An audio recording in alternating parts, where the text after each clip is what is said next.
very low. In fact, his lowest since 22 when he got traded from Cincinnati to Seattle. First start from Merrill Kelly with Texas. He's been also good lately. 4 straight Nerfies, 1.82 ERA in that span, and the Nerfie 13-4 in day games at T-Mobile Park. We'll go Nerfie in Seattle. Paul Skeens, under 5.5 hits allowed. We're fading the explosion we saw last night between Pittsburgh and Colorado. I know it's Coors Field, but Skeens has gone under this hits allowed prop in 13 straight. Colorado, all righties in the lineup. Righties hitting 167 against Skeens. So the Pirates probably a little more conservative with Skeens innings down the stretch. They're not playing for anything under 5.5 hits allowed. And we'll finish with the Athletics on the money line facing the D-backs, fading Arizona after their fire sale. I gave you JT Ginn over strikeouts earlier. I think he's a little bit undervalued. So I think the A's get the win today against Arizona. Okay, Dodgers given 1.5 runs to the Rays today. They start Blake Snell. He's been sensational in his start. They're slight favorites. I think they're well equipped to win by more than 1.5 runs. So give me the Dodgers minus 1.5 there. Phillies, Tigers, great pitching matchup. Wheeler, Skubal. But Philadelphia's offensive firepower is the reason why I'm going to take the Phillies on the money line and the Yankees against the Marlins. I don't love the pitching matchup for the Yankees, but I think they have more offensive potential and depth to get the job done, so I'll take the Yanks on the money line. So Dodgers minus 1.5, Phillies money line, Yankees money line. That's my rapid fire today. All righty, I'll start with baseball. I'm not going to overthink this one. We got Tarek Skubal against Zach Wheeler. Give me the under 6.5. I know 6.5 is pretty low for an MLB game, but could you see 3-1? Could you see 4-2? Yeah. I absolutely could. So give me the under on that game. I'm going to take a couple of WNBA props on you, huh? If nobody else will, I'll be the one. Give me Alana Smith of the Lynx. Give me over 5.5 rebounds. She's done a great job on the boards against the Aces in particular in 2 games. And I like Jackie Young. Over 4.5 assists. Again, same thing. She's done a really good job against the Lynx in particular. And then she's been hot lately with this prop. Just, dump it down to Asia Wilson, let her do her thing. So I think Jackie Young over 4.5 assists makes a lot of sense as well. So there you go. A couple of WNBA picks. And I wanted to get Skeens in there. Man, they make it so difficult, right? Yeah, you got to get creative. That's why I went hits allowed. I like that one. 13 straight. Where you've been good with the under there, huh? Well, also, you think down the stretch they're going to limit his innings. Why are you going 7-8 innings with him unless he really wants the Cy Young, which he's going to win anyway if he just kind of does his, pitches average down the stretch. You want to hear a couple of crazy Skeen stats before we get out of here? Yeah. That's what he did in July. His ERA was .67. Unbelievable. And he had 36 strikeouts and only 3 walks. That was in 5 starts. That's what he freaking Yeah, guy. Watch him give up 10 hits in the first 2 innings tonight because he's at Coors, but hopefully he goes. I think 6 innings, 5 hits, 8 strikeouts feels like the right line for Skeens. That's a good sweat, too, if you're right on the cusp. Yeah. He's giving up 5. You can't allow another hit, It could be a good sweat. Nice. Good job. Good team effort. 1, 2, 3, team. I am dedicated. I am TNT. With Team in Training, you will reach your best physical self so blood cancer patients can reach theirs. Change your life by joining a marathon, half marathon, triathlon, or a cycle event, and you'll change the lives of blood cancer patients. I am committed.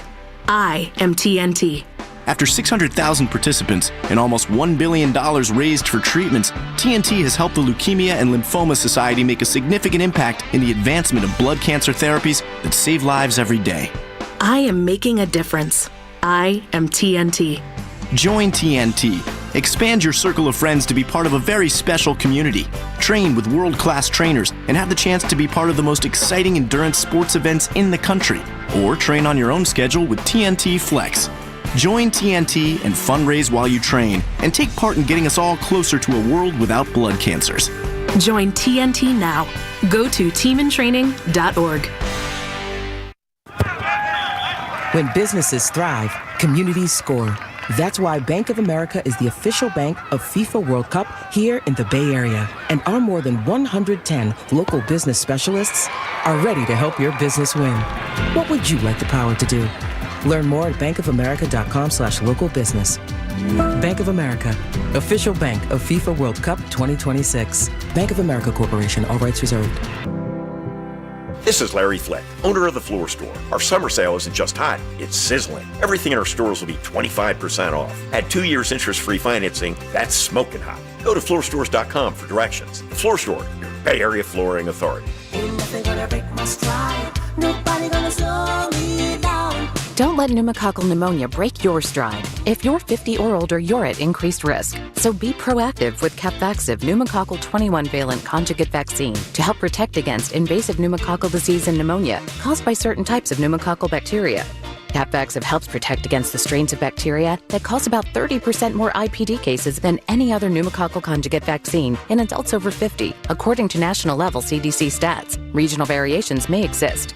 Don't get Capvaxive if you're allergic to the vaccine or its ingredients. Tell your doctor if you have a weakened immune system. Common side effects include injection site reactions, feeling tired, headache, muscle aches, and fever. Capvaxive does not protect against all strains. For more information, call 1-800-927-8888 or visit capvaxive.com. Ask your doctor or pharmacist about Capvaxive. Need help paying for your Merck vaccine? Visit merckhelps.com. Sponsored by Merck. Did you know that most people wait 6 or 7 years before they buy a new TV? That's a lot of time in front of one TV. So why not get one of the best sets for the next 7 years? Like one of the top-rated Samsung, LG, or Sony models. Too expensive? What if you could get up to $1,000 trade-in for your old set? Who would do a stupid deal like this? Right now, at Video Only, you can get big bucks for your old set as a trade-in and a hot price on the new models. Don't be sorry. Check out Video Only. Do Crohn's disease or ulcerative colitis symptoms keep coming back? Tremfya, guselkumab, may help, with rapid remission achieved at 12 weeks and lasting clinical remission at 1 year. Some even saw visible improvement of their intestinal lining at 12 weeks and 1 year. Tremfya is a prescription medicine used to treat adults with moderately to severely active Crohn's disease and adults with moderately to severely active ulcerative colitis. Serious allergic reactions and increased risk of infections and liver problems may occur. Before treatment, your doctor should check you for infections and tuberculosis. Tell your doctor if you have an infection, flu-like symptoms, or if you need a vaccine. Healing is possible with Tremfya. Approximately 3 out of 10 patients were in endoscopic remission at 1 year, based on areas visualized on colonoscopy, which may not represent the deeper bowel layer or entire GI tract. Individual results may vary. Ask your doctor about Tremfya today. Call 1-800-526-7736 to learn more or visit tremfyaradio.com. If you're 55 or older and into that whole saving money thing, T-Mobile has an exclusive phone and internet bundle just for you. Right now, get 2 unlimited phone lines plus 5G home internet for just $30 each per month with autopay, plus taxes and fees. And with 5G home internet, setup is easy with just 1 cord and no technician needed, which is great if you're also into that whole keeping it simple thing. Switch now and experience the best mobile network in the U.S. Visit your local store to start saving. T-Mobile, it's better over here. Based on analysis by Ookla of speed test intelligence data Q4 2024 to Q1 2025. Ookla trademarks used under license. Unlimited on our network. Customers on voice plan may notice speeds lower than other customers and further reduction if using more than 50 gigs a month due to data prioritization. Video streams and SD on this plan. Home internet pricing after $20 a monthly bill credit plus $5 per line without autopay. Debit or bank account required. See 5G device coverage and access details at T-Mobile.com. You're listening to 95.7 You're listening to 95.7 The Game, KGMZ FM in HD1 San Francisco on Odyssey Sports Station. Always live on the free Odyssey app, Twitch, and YouTube. Powered by First NorCal Credit Union. The best Giants talk in the Bay is on 95.7 The Game. Reaction to every pitch. He struck him out! And the game, Walker! Every home run. Jung-Hoon Lee finds the bleachers in right center field. And every big play. Here comes Ramos! This game is over! It's your fix for Giants baseball. Not only is it the greatest game in the world, we're in the memory-making business. The Orange and Black Weekend Wrap. Hello there. Welcome into the Orange and Black Weekend Wrap. Man, do the Giants need that win. Giants win 4-3 over the Mets in 10 innings. Ryan Walker gets the win. Giants doing it against Mets all-star closer Edwin Diaz, giving him his first loss of the year. And, of course, Randy Rodriguez, now the new closer for the Giants. It is his job to slam the door, and he got his first opportunity last night. And, ooh, buddy, was that a first opportunity, getting the bases loaded with the Mets. Big beef right there at the plate. And Randy Rodriguez, man, never in doubt. Good morning to everyone tuning in to us this morning. Good morning to Zach Green, sitting behind the glass, keep pressing all the buttons, making sure we are staying on air. And, of course, good morning to you, my co-host today, one Evan Giddings. Evan, how you doing today, bud? Awesome, man. Yeah, it's just a reminder that last night the Giants they still got to go out there and play the rest of these remaining 50-plus games. And odds are they're probably going to be in tight ones. It's just, it's just an interesting way to watch last night compared to, I would say, the last 6 games, last 6 weeks. They did all the little things last night. They pitched well. They played good defense. They got a couple of clutch knocks, and they won 4-3 against a team with the best home record in baseball. So, look, the Giants are still largely the sum of their parts, which is a pretty good baseball team that's going to be in close games. And just a reminder that the deadline is not a reflection of the entire season, because at one point this year, Sam, they were playing pretty decently. No, yeah, sometimes it feels like yesterday. Sometimes it feels like it was a few years ago, way back when in April and early May. And, man, what a week, though, for the Giants, first off. On Wednesday, the Giants get a just miserable 2-1 loss to the Pirates. And for the next 48 hours or so, we really did not have any Giants baseball, but it felt much, much longer than that, especially with the MLB trade deadline coming right in the middle of that. Of course, Giants playing their first game last night since moving off of Mike Yastrzemski. He is with the Kansas City Royals right now. Great start for him with the Royals, by the way, Evan. I don't know if you saw that, going deep against the Blue Jays in Toronto last night. His first at-bat as a Royal. So, yeah, did you see what happened to Camilo?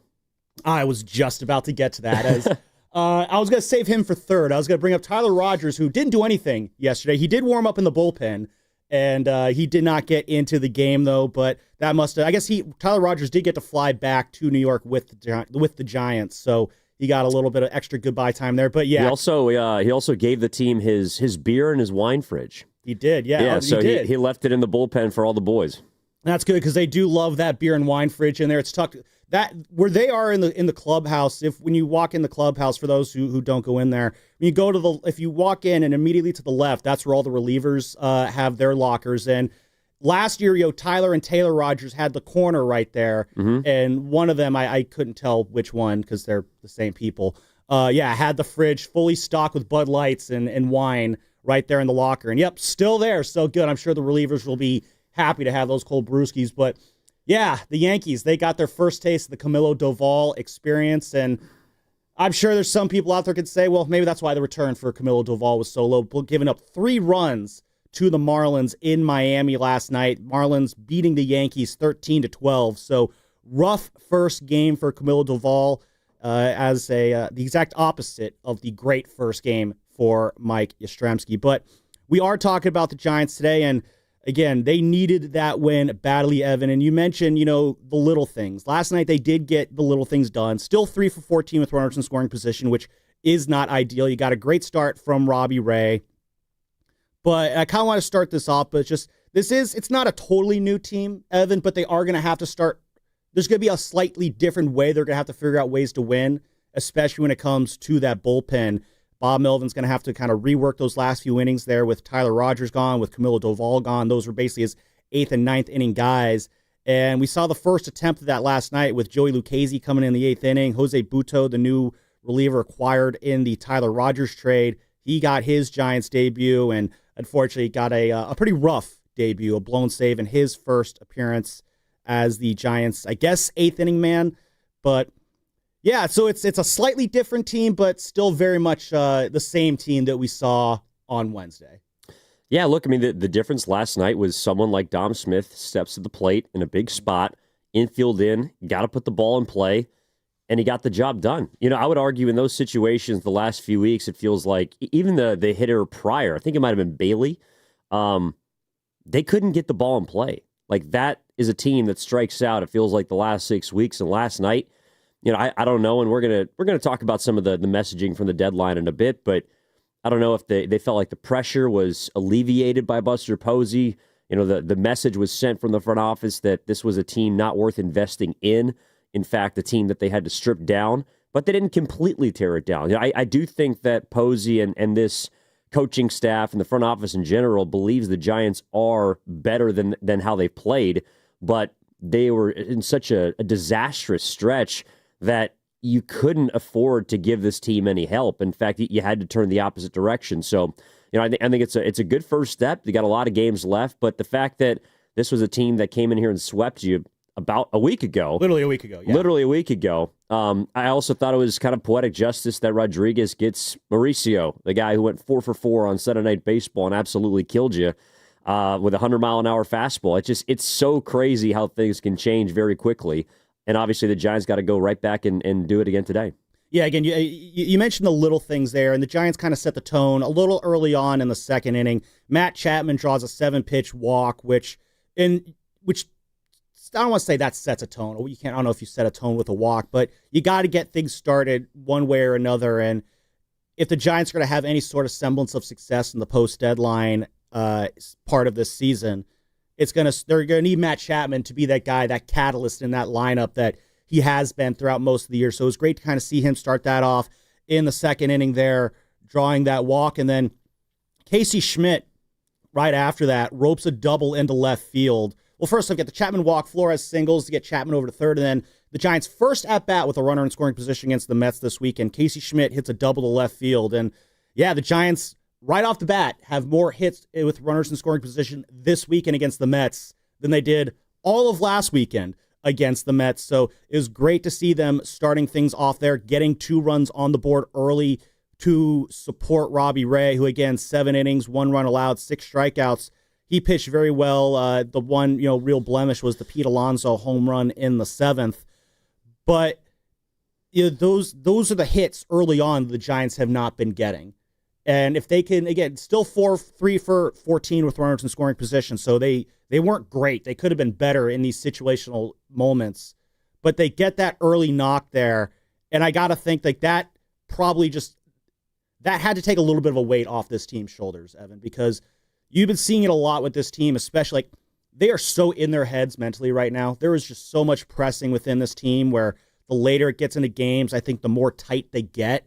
And to be able to get a couple runs on the board early, that had to just really set a just relaxed tone for the rest of this game and allow these guys to kind of settle in their first game since a notable trade deadline. Yeah, I mean, again, the guys that hadn't been coming through, it felt like last night, enough of them did. Not all of them.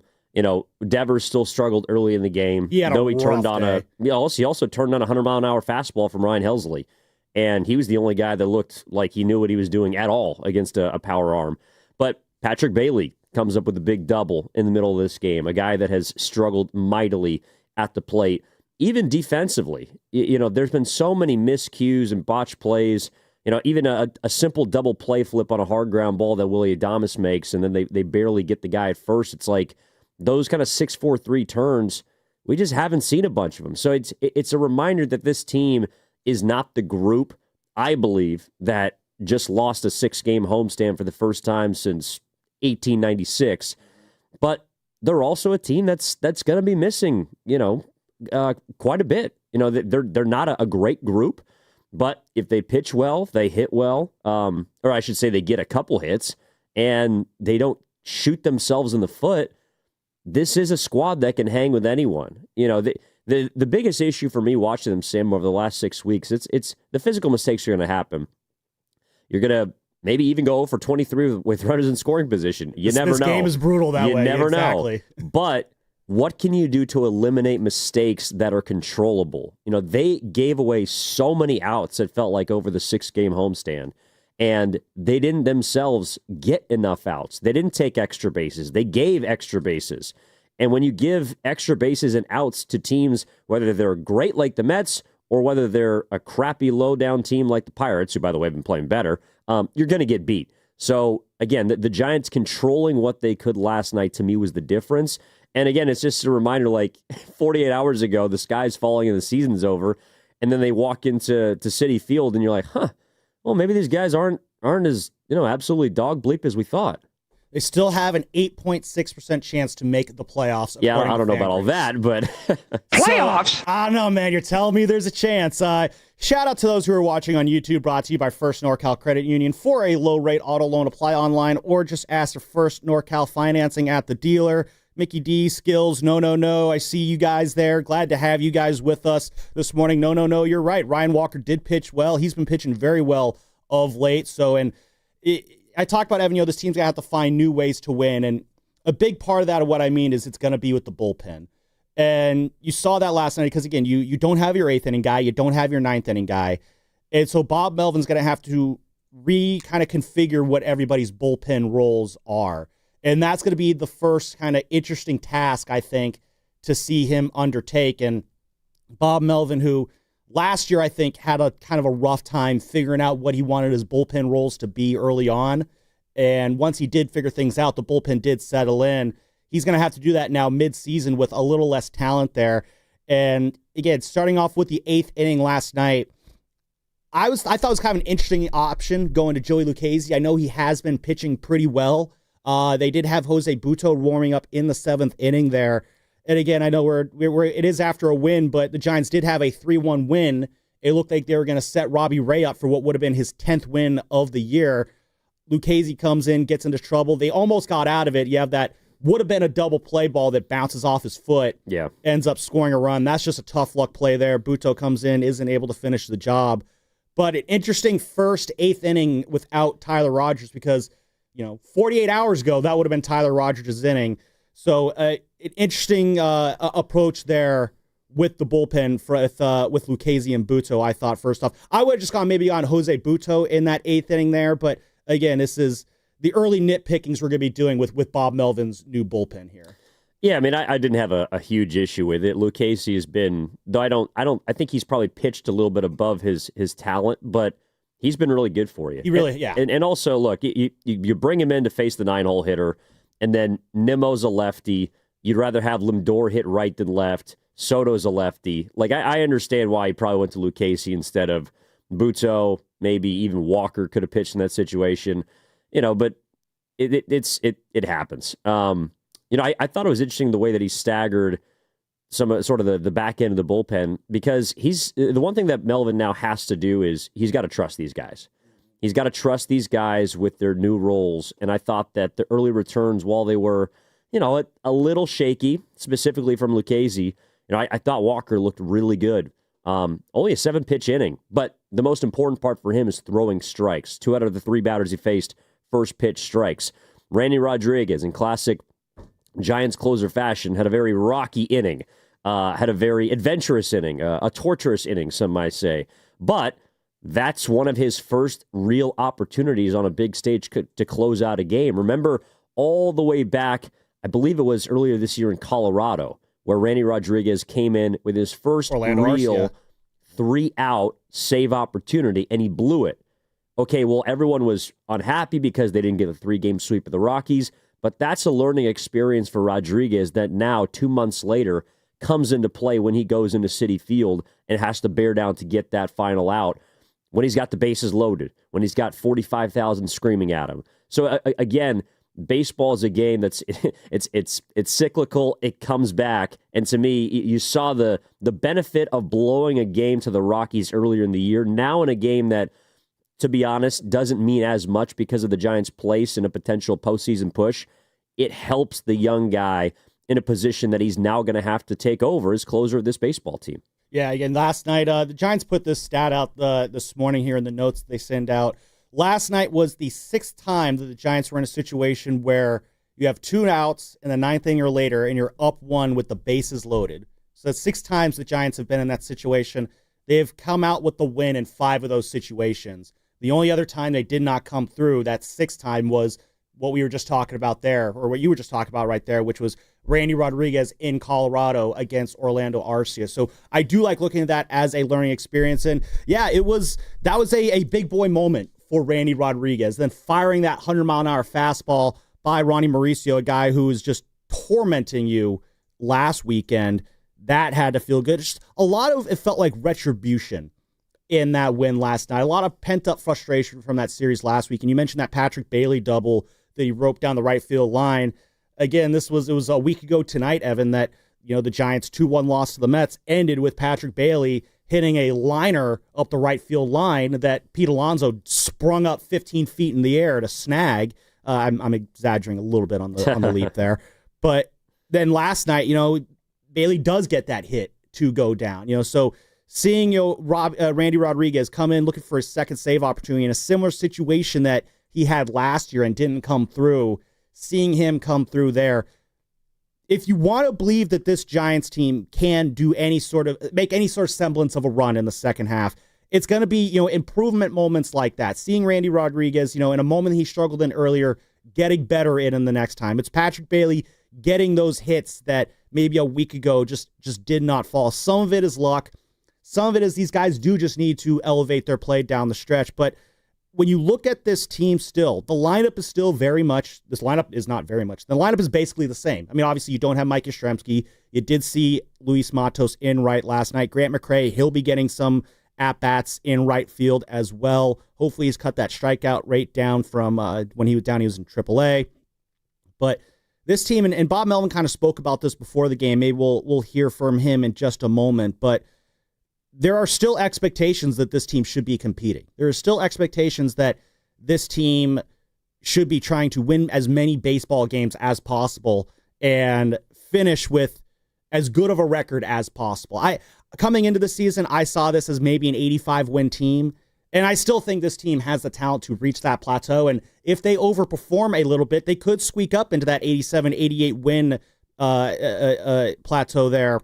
And who knows, maybe they do sneak into that 6th spot of the playoffs. They have an absolute bear of a road to go, being 6 games out of the wild card right now. But you saw a team last night that really wanted to battle, really wanted to show that they can get this win coming off the deadline and try and start something positive. And you have the core to make that happen. And if they can use last night as a springboard to salvage what has been an incredibly disappointing season, you could definitely go into the winter feeling a lot better about this team's future, which, again, the goal is still to compete in 2026. As Buster Posey and Zach Managian, who spoke with the Giants press contingent on Thursday, made abundantly clear, and we'll hear from those guys later on as well. Yeah, I mean, look, the goal is still to compete in 2025. I don't think that's going to result in a playoff appearance, but again, getting back to playing Giants baseball is, to me, the most important part about what last night could hopefully signal and what the remainder of this season is. It's not a great offensive team. It's a team that is now, semi-depleted in regards to its bullpen, but has potential that can emerge. Obviously, Rodriguez did it last night. I would say getting Ryan Walker back to being the type of pitcher he was last year as opposed to this year is going to be important.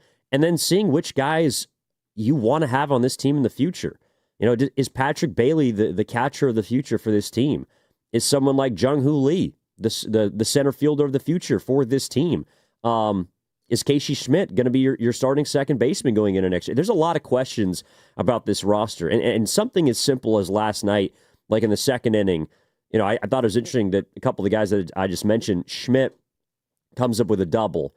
Jung-Hoo Lee is able to, in an 0-2 count, take a slider away, put it on the ground, get a guy in with a runner on third base, and less than 2 outs. Those kinds of things we have not seen from these players. And I'm not talking about the Chapmans, the Adamises, the Devers. Their roles are secured. But the guys, sort of the fringe talent on this team, Sam, and even some of the perceived starters. Again, Lee is a guy who's under contract for a lot of years now. But is he the guy you really want in center field? Is there a better option out there on the market this offseason? Could you use him in a trade? These are all questions that Buster Posey has to answer, and I think avenues that they have to explore if they want to improve this club. So, to me, looking at what the Giants did last night is a good start. Can you do it again tonight? And can you continue to build in the right direction towards, being in it? Like, that to me is the goal now for this team. Devers, I understand, changed the expectations for a lot of people. But at the beginning of this season, I felt like if the Giants could get to August and September and just be in it, just be in an October chase. Like a lot of people on this team have not been in that situation before because a lot of players that were holdovers from previous teams are stuck in this kind of 500 realm that they've been in for the last 3 seasons. So if the Giants can just be, within earshot, I'm not saying make the postseason, but can you go into September, maybe 4 or 5 back, 3 back, and just see what it's like to get that taste of, well, this is what it's going to take next season for us to really make a run.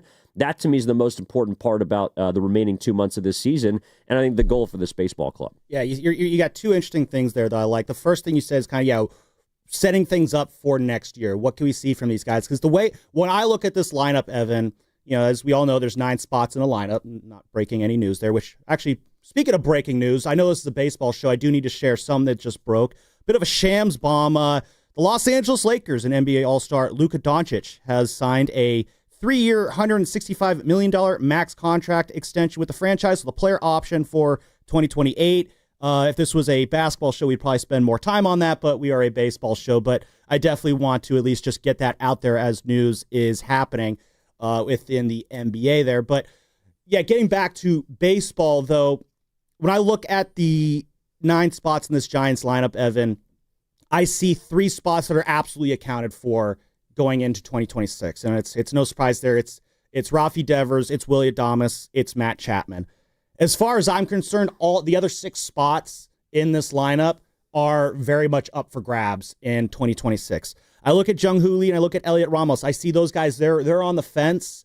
The lean is they'll probably be back next year. It would be a shocking development, I think, if they were not back in this lineup next year. But they still there's a lot that they both need to prove to me the rest of the year. Jung Hoo Lee, I need to know if he can adjust to those outside pitches and start going away more. Can he lay off those low and away pitches? Can he lay off just those low pitches? In his second at bat there, he was chasing some of those low pitches out of the strike zone, and it just he can't be chasing those pitches. Elliot Ramos, can you eliminate the mental defensive and base running errors that you've been having of late? He almost got picked off at one point in the middle of the game. I forgot which inning. I can't remember which inning that was, but I remember thinking in the moment, like, it just how many ways can Elliot Ramos frustrate Giants fans? He can do it on the base pass, he can do it on the field. Well, why not do it on the actual base as well? So I expect those guys back, but I need to see improved performances from them.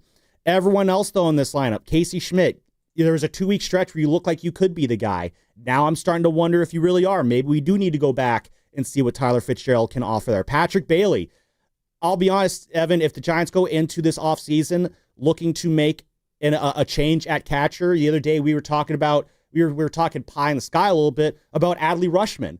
And if the Orioles put him on the trading block this winter, the Giants, they did get injected with an influx of prospect capital this week, so they'll have a few more assets this winter to throw around in a potential trade. Again, not saying that is going to happen, but if that's the Giants' thought process right now, I would not be shocked. Luis Matos, Grant McCray, we mentioned those guys.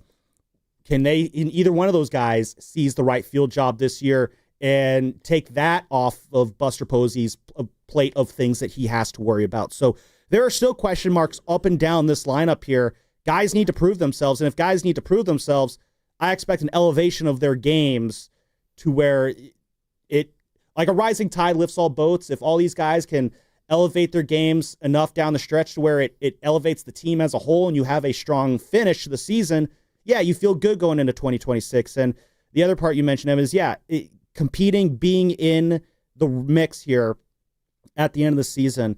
This team, in a sense, kind of reminds me of that 2009 Giants team, where, that 2009 team, they did add at the deadline. They did not sell. They added Freddie Sanchez and Ramon Ramirez.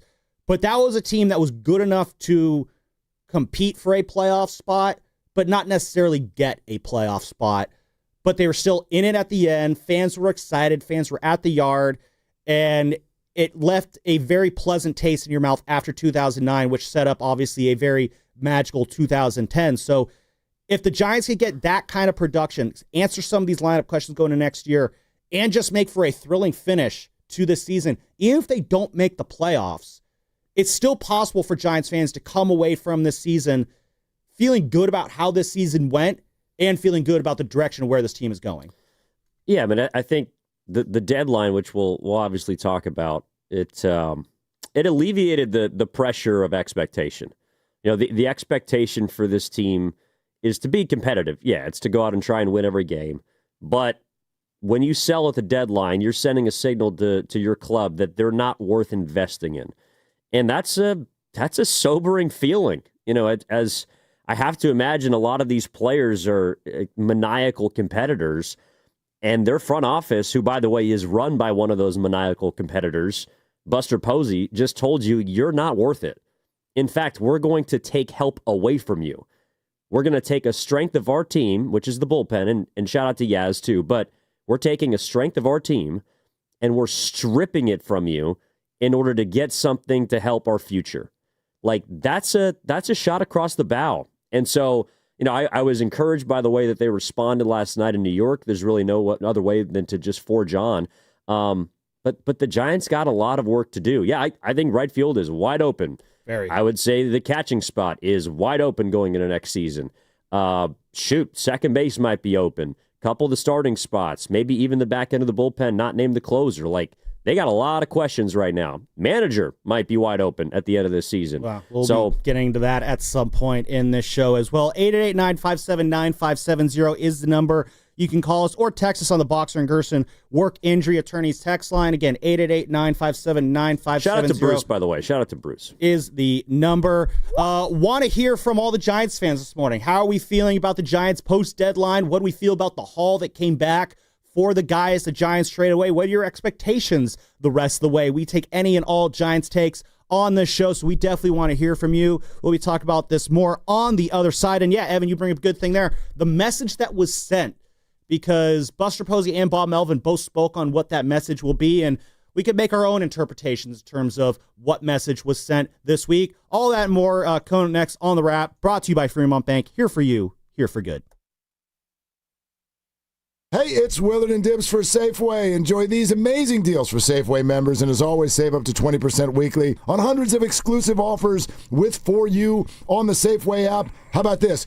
Cook something delicious with USDA Choice Boneless Beef Tri-Tip Roast, untrimmed twin pack for just $5.99 per pound. Or mix and match juicy 1-pound strawberries, 6-ounce raspberries or blackberries, or pint blueberries, $2.99 each when you buy 3, and an exclusive digital coupon for Lucerne chunk or shredded cheese, 32 ounces, selected varieties, $5.97 each, limit 4 items. That's a lot of berries, which yummy. is very, very good. Okay, these and other great digital deals are available in the For You section on the Safeway app. All you got to do is download the weekly deals to your account, and then poof, they automatically deduct when you use your phone number at checkout. The app is simple to use, and it makes it easy to save money, and we all love that. Go to Safeway.com for more details, and we will see you in the aisles. Citizens, since we each upgraded to Xfinity in our homes, the Wi-Fi has been booming. It's fair to say our town has officially become a boomtown. Mayor, will I be able to drop into multiplayer gaming battles with low lag? The lag won't be an issue, but your questionable skills may be. And what if I have hundreds of devices on the Wi-Fi? Purely hypothetical. Seems like a lot, but sure, hundreds of devices all booming together with the Xfinity Gateway. Yes, friends and neighbors, with Xfinity, the Wi-Fi is booming. The Wi-Fi isn't the only thing that's booming. Now get the most reliable Wi-Fi and our best-in-class equipment for one consistent price for 5 years guaranteed. All in. Plus, get unlimited data included and no annual contract. All with the 5-year price guarantee from Xfinity. Visit Xfinity.com, call 1-800-XFINITY, or visit a store today. Restrictions apply. Not available in all areas. New residential customers only. Select plans only. Xfinity Gateway with X5 Complete required for unlimited data except in certain areas. Most reliable Wi-Fi based on Open Signal Awards USA. Fixed Broadband Experience Report, August 2024. Actual speeds vary. Join 95.7 The Game personalities at Harding Park September 5th for a day of golf with the Pettinelli Financial Partners 10th Annual Tournament to Support Autism Society San Francisco Bay Area. Committed to providing resources and activities for local families touched by autism. Sponsored in part by Atco Pest Control. This event needs your help. Have your company co-sponsor, volunteer, or provide in-kind auction items like vacation homes or sports tickets. For details on how you can help, search 10th Annual Pettinelli Golf, September 5th at Harding Park. When businesses thrive, communities score. That's why Bank of America is the official bank of FIFA World Cup here in the Bay Area. And our more than 110 local business specialists are ready to help your business win. What would you like the power to do? Learn more at bankofamerica.com/local business. Bank of America, official bank of FIFA World Cup 2026. Bank of America Corporation, all rights reserved. Ain't nothing gonna break my my stride. Nobody gonna slow me down. Don't let pneumococcal pneumonia break your stride. If you're 50 or older, you're at increased risk. So be proactive with Capvaxive pneumococcal 21-valent conjugate vaccine to help protect against invasive pneumococcal disease and pneumonia caused by certain types of pneumococcal bacteria. Capvaxive helps protect against the strains of bacteria that cause about 30% more IPD cases than any other pneumococcal conjugate vaccine in adults over 50, according to national-level CDC stats. Regional variations may exist. Don't get Capvaxive if you're allergic to the vaccine or its ingredients. Tell your doctor if you have a weakened immune system. Common side effects include injection site reactions, feeling tired, headache, muscle aches, and fever. Capvaxive does not protect against all strains. For more information, call 1-800-927-8888 or visit capvaxive.com. Ask your doctor or pharmacist about Capvaxive. Need help paying for your Merck vaccine? Visit merckhelps.com. Sponsored by Merck. At Target, back-to-school-a-days are here. What is back-to-school-a-days, you ask? We're talking 7 days of deals on looks and styles the kids will love, at prices you'll love even more. Because back-to-school at Target means getting all of the above. Through August 2nd, save 25% on select kids' clothes, with additional savings to round out their looks, including uniforms, leggings, polos, and activewear. Plus, their new favorite backpacks are 30% off. Happy back-to-school-a-days now through August 2nd, only at Target. Terms and conditions apply. Paul's new drone startup just lost its most genius computer scientist. We just lost our best genius to some new genius who's got a genius new idea. I'm going to have to find a new genius, or two half geniuses, and fast. He needs a computer scientist that can keep his startup from falling down. I need Indeed.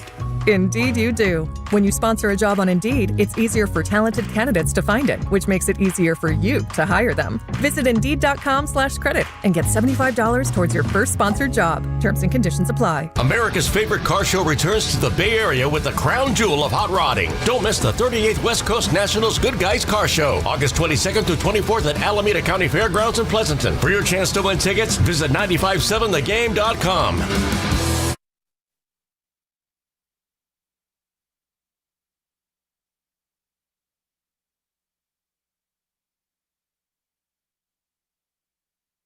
And he hits one up the middle, base hit. Giants go back ahead 4-3. And that is big. Dom Smith, nice, calm, cool, and collected right at home against his old team. And that is a beautiful piece of hitting. Now back to the Orange and Black Weekend Wrap on 95.7 The Game. They didn't want you, Big Dom. That's right, the Mets didn't want you, and you showed them what's up.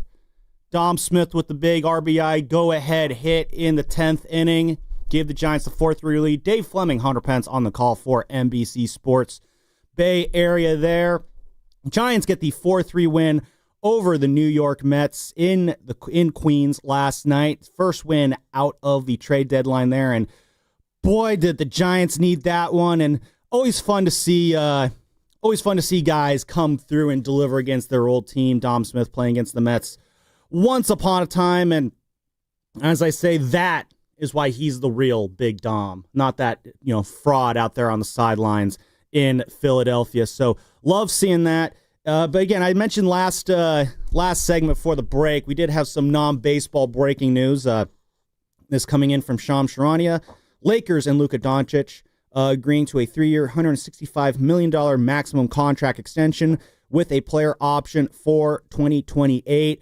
Again, announcing that did happen. Not that it was a shock that was going to happen. I think ever since that trade went down last February, you knew the day was going to come when Luca would sign that deal. Evan, what were your thoughts when you saw that bit of news pop up there?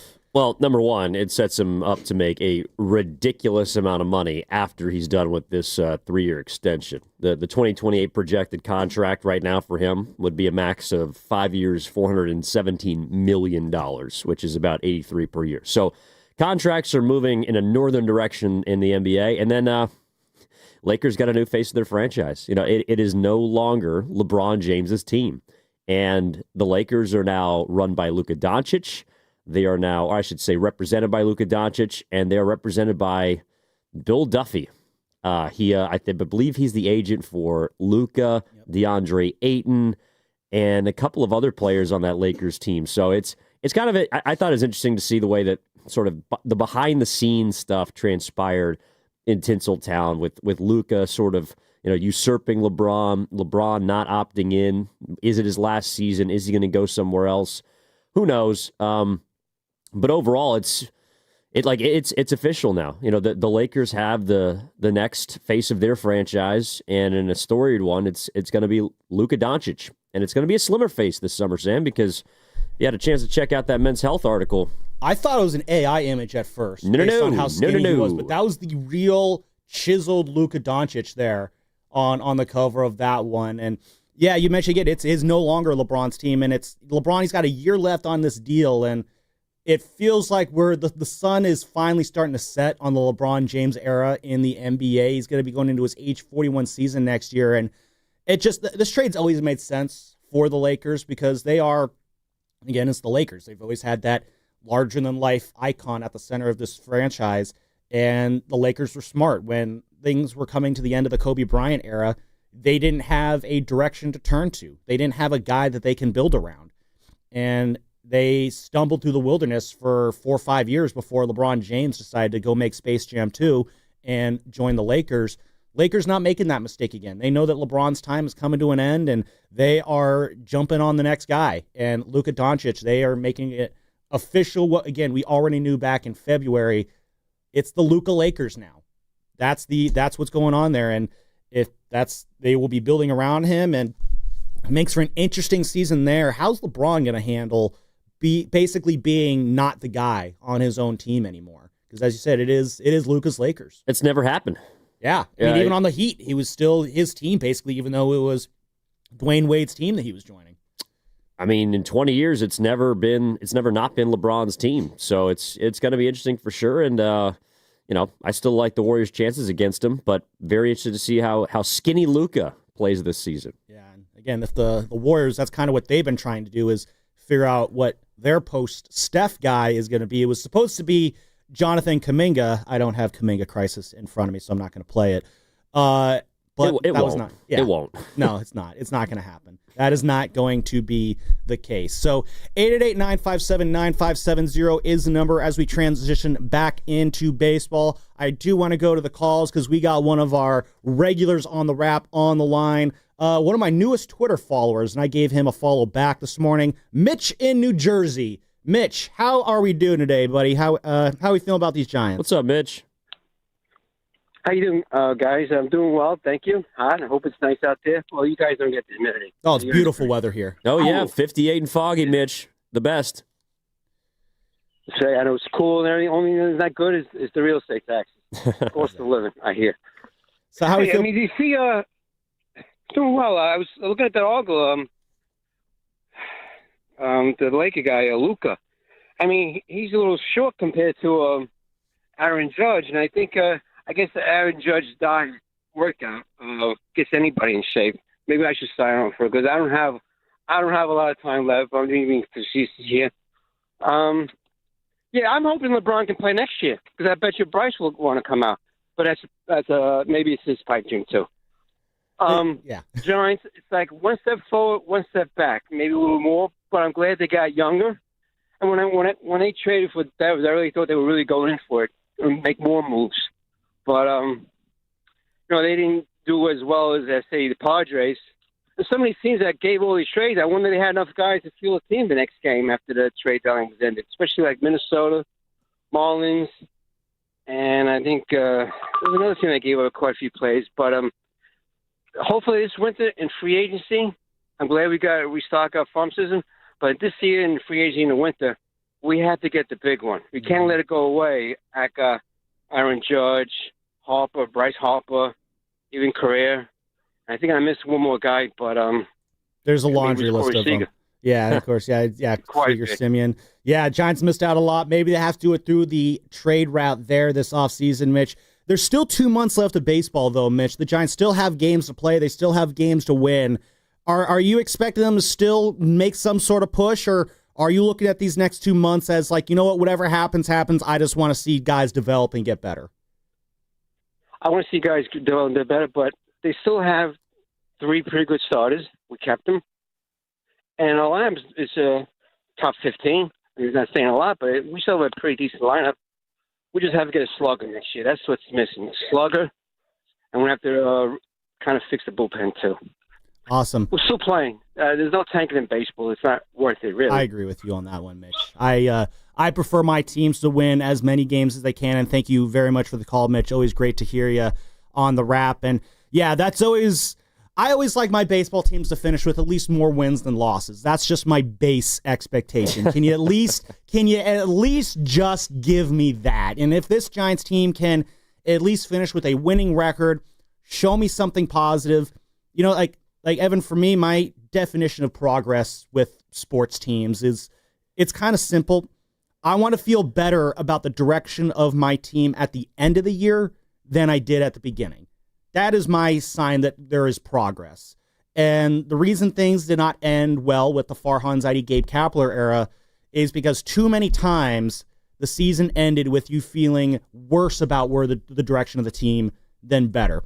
2022 obviously go from that high of the 107 wins down to the low of 81 and 81. That is regression. The next year, another losing record. You got Gabe Kapler and John Brebbia goofing off on the mound during a pitching change right before he's about to get fired. That's a sign of regression. Last year, you have a team that felt like it was in the mix. They end up not being in the mix. They end up not going anywhere, not making the playoffs. They fade down the stretch. Time to move off Farhan Zaidi because there's too much regression. That is the goal, I think, for the rest of this year is however you felt about this team back in spring training of this year, which, there was a good feeling, not a great feeling about this team, but definitely a good feeling about this team. Whatever the feeling was back in spring training of this year, I need to be feeling better than that at the end of this year. Now, what that looks like remains to be seen. Again, if the Giants don't finish with more wins than losses, but the process still has you feeling better, then that's acceptable. It's how you feel is how you feel. I'm not trying to get super deep on this, but if you are feeling positive about this team at the end of this year, regardless of the record, then I think that's basically that's the minimum, I think, of what you should want as a Giants fan here in these next 2 months. I mean, I'm going to be honest, you should already feel better. I mean, you traded and got something that this team has not had in a really long time, and that's a power bat in the middle of your order. And I know Devers hasn't swung it that well since he's gotten here, but that's a win. Like, you're already moving in a better direction. So already you consider the season is this season already a success then if you look at it that way? No, I mean, you want to make the playoffs, but if you're looking at where you were at the beginning of the season, I didn't expect the team to be 12 games above 500. Like, to me, they were playing a little bit over their skis. And I think the acquisition of Devers was an indication that Posey eventually felt like this team was going to regress and there was an opportunity to upgrade. So I feel like with the way things have gone lately, at the end of the year, if you look back at all the things, again, glass half full, that transpired, you have to feel like this team is headed in a better direction because there's projectable pieces that are a part of this franchise for the foreseeable future. That's one of the things that I think it made it hard for me to like kind of fall in love with the direction of whatever you believe Farhan Zaidi was taking it. There was a lot of pieces that were not carryovers. There was a lot of pieces that were plug and plays, that were 1-year deals, that were 1+1s. Half measures, basically. Again, the pitching staff is probably the most representative of that. You go from Gosman to Rodon to Snell. Like, you never knew or could project those guys to be back in your rotation. Even someone like Matt Chapman, if he hadn't signed that extension, he might have opted out of that 1+1+1 that he signed originally with Farhan Zaidi. So, you're looking at your lineup next season. I know who's going to be in the middle of that order. Now, can we get them to hit? Like, that to me is obviously the biggest question. Can we get them to play well? But I know who's going to be in the middle of my order. And now I can figure out how to supplement them with who might be in right field, who might be our new catcher. Can we get a little more production from second base? How's the starting rotation going to look? That's a big reason why the guy who was on the bump last night, and I thought threw very well, Robbie Ray, was not someone I was looking to move off of at the deadline. Mm-hmm. Unless, of course, you get blown away by something ridiculous. But even then, this team is still set up, I believe, to compete next year, to be a better version of this year's group. And if you finish with 83, 84, 85 wins, well, then how can we get 4 or 5 more wins to get you to the 89, 90 range? And I think Robbie Ray is a big part of that for me. at the head of a rotation that's got a couple of twin studs. Yeah, no, I do agree with you, and I'm with you there. I am glad they did not move Robbie Ray.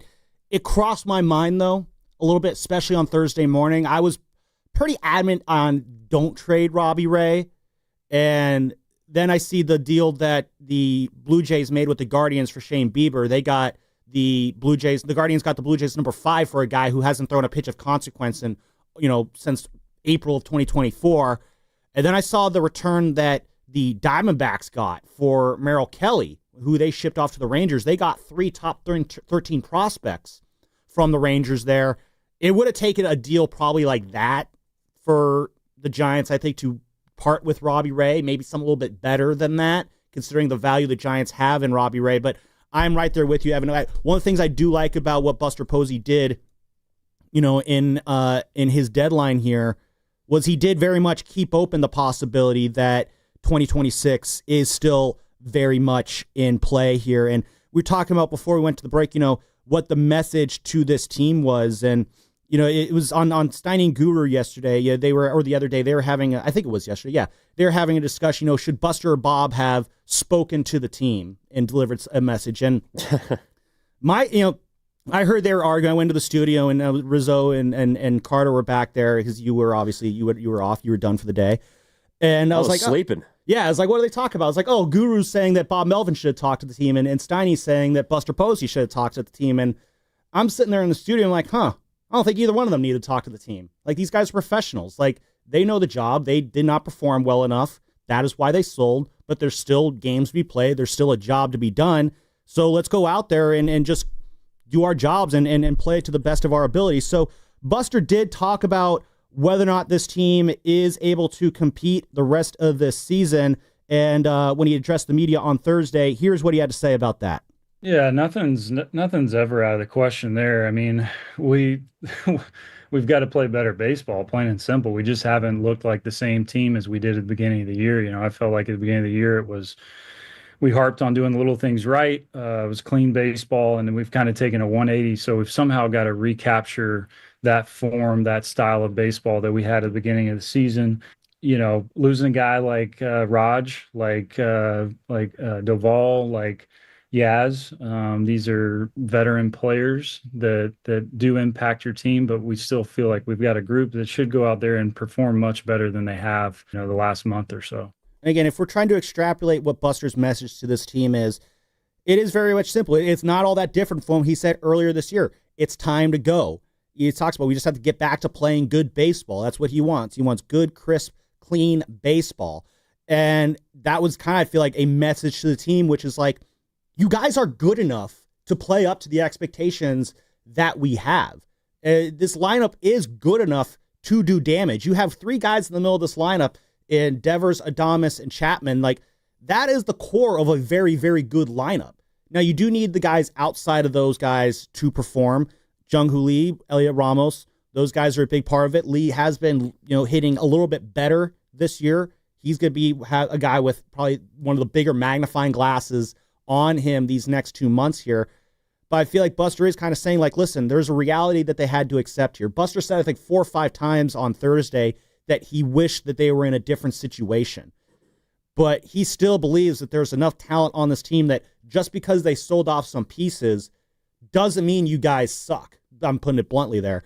It doesn't mean that this season is lost. It doesn't mean it's forfeit. Let's still go out. Let's still win some games. And they still have some lemons here, Evan. They should be able to make plenty of lemonade over these next 2 months. Yeah, I mean, that remains to be seen. I mean, this team to me is about a 500 squad, which is ironically what they are on August 2nd. And I think they're going to continue to play around then. But they're not the worst team in baseball that they've been, again, for 6 weeks. And I think that's what Posey in this front office had to give into. It's a large enough sample size to tell you that even if, you think they're better than how they've been playing, they're clearly not good enough to buy for. And I think it's why baseball is a beautiful and an absolutely brutal game, because no one for the life of me, I've heard everyone try to, from analysts to our listeners, to people in the YouTube chat, to our Boxer and Gerson work injury attorneys text line. I have heard so many different answers as to why this team acquired a Rafael Devers and took an absolute nosedive. No answer's been good. Nobody can figure it out. Like when you watch it in real time, yes, you see why they're not playing well. But I, for the life of me, Sam, am going to go at the end of this season to the grave of whatever the Giants dug themselves and just continue to be flummoxed by how they went 13-25 in 38 games after acquiring Rafael Devers, which is the worst record in baseball for that stretch. I don't know. Nobody can figure it out. So you have to assume that that's eventually going to change, because if it doesn't, well, then you made a terrible trade. And I refuse to believe right now that that's the case. I got to give it more time. I have to assume that Devers is going to hit the rest of this season, next season, and regress in a positive fashion to the mean. So to me, if you're looking at Buster Posey and sort of his message to the team, I don't know if it's incumbent upon him or Bob Melvin to speak to the group. I think it's Posey's job to talk to Melvin and have that message be, have that message permeate throughout the rest of the group. But look, you're still going to have to lace him up every single night and try and play your ass off, because the one thing that the Giants are playing for now, in addition to maybe an outside shot at the playoffs, which you and I feel like is probably, 8-9%? Yeah. Not very likely. That's according to You're playing Fangraphs. for your jobs now. Yeah. Bob Melvin is managing for his job in my mind. I agree with that. And so the rest of this club, like what motivates people? The loss of work, the loss of occupation, which is what this season has kind of turned into the last 2 months. I always used to say, especially in college, Evan, nothing gets things done quite like necessity. It's a great way to get papers done back in the day, and it's a great way to hustle and get your job done on the professional sense as well. And again, you're talking about what went wrong over these last few weeks, and we can maybe dive into that now. Buster was asked about it, and Ann Killian asked him about it. What caused, how did this nosedive occur? Here's Buster trying to explain what's going on these last 6 months. 6 weeks ago, there was so much excitement and positivity around the Devers trade. Can you explain what happened besides just playing bad baseball? I mean, how did this nosedive occur? No, I can't explain it. I mean, I think we all wish we had something that we could concretely point to, but it's a really rough stretch, and unfortunately, it's one that, again, we wish we weren't in this spot that we were trading away and we were adding at this point. But no, look, like I had the conversation with Bob after the Rodgers trade and just said, from my end, the expectation is for us to go out and we're going to play hard. We're going to play hard the rest of the way. The expectation is we need to play better. I've said it from the beginning, there's a brand of baseball that our fans expect. And that's going to always be the goal. The goal is every day to go out and try to win the game in front of you. Obviously, you're not going to win every day, but the mindset, no matter what the standings say, no matter how bad you feel like it is, that's what we have to do. And, Bob obviously is on board with that. So again, Buster Posey, just like a lot of us, just as flummoxed, just as frustrated with these results as all of us here. But then yesterday, Evan, we had Bobby Evans join us on the Morning Roast. You and Shaz had a great conversation with him that we had to kind of rush through because we had some NBA news breaking at the time. But Bobby Evans gave an answer to what he's seen from these last 6 weeks. And again, Bobby Evans, former general manager of the Giants, now a special advisor with Buster Posey. I really liked his answer, and I feel like it kind of shines one of the bigger lights in terms of why the Giants ended up in the situation that they're in. We're getting guys on base, but we're not bringing them home and, not hitting well with runners in scoring position. And we've seen Adames really get it going here, and we've got to get more than one guy going. We got to get multiple guys going. And, the bottom half of our lineup has really struggled too, and that puts a lot of pressure on the top of the lineup, which actually, gives your starting pitcher ability to pitch around some of your better guys because there's not as much to damage down below. So you know that if you can get through the top of the order, you can get the bottom of the order out, and it really puts some pressure offensively on our top of our order. So it's, again, no shocker, but lack of hitting with runners in scoring position has been the big bugaboo over the last 6 weeks for this team. Since June 15th, the day that the Giants made the trade for Rafael Devers, This team is hitting $195 with runners in scoring position. It keeps going further and further south. And there was a time when this team was actually good at hitting with runners in scoring position. Yeah, they were hitting 264 in that first month with runners in scoring position.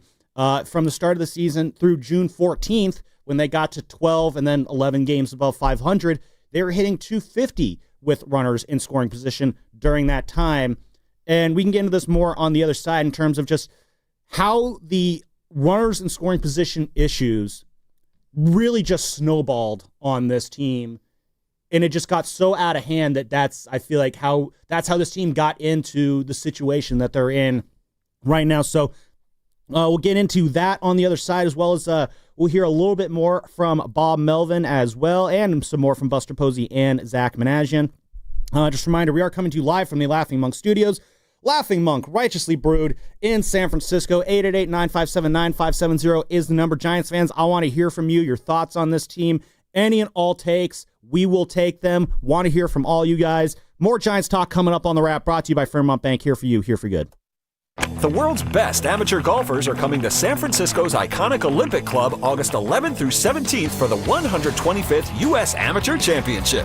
312 players will compete on the legendary Lake and Ocean courses, where the winner will join past U.S. amateur champs like Tiger Woods, Phil Mickelson, Jack Nicklaus, and Arnold Palmer. Walk the fairways and see the future stars of golf up close. Get your tickets now at usga.org. That's usga.org and click tickets. A strong heart, a steady stride, a life full of milestones. El Camino Health is here for you. From advanced heart and vascular care that keeps you on beat, to expert orthopedic treatments that keep you moving, and innovative cancer care that fights alongside you. With expert care for women, men, and new moms, supporting you through every chapter of your health, because every life we touch is built on trust and compassion. El Camino Health, our strength, your health. Now through August 10th at Big O Tires, get up to $120 in combined rebate and instant savings on select sets of Michelin tires with installation purchase. Visit BigOTires.com for details on this great Michelin offer. Disposal fees extra, not valid with other offers. See Big O dealer for pricing. The success you've already had matters at University of Maryland Global Campus because we're a school for real life. An accredited state university, UMGC lets you earn up to 90 credits toward a bachelor's for prior learning and relevant life and work experience, or transfer up to 12 credits toward a master's. We offer affordable tuition and online and hybrid courses. Classes start August 13th. Apply now and save with no application fee. Learn more at umgc.edu. Certified to operate in Virginia by Shell.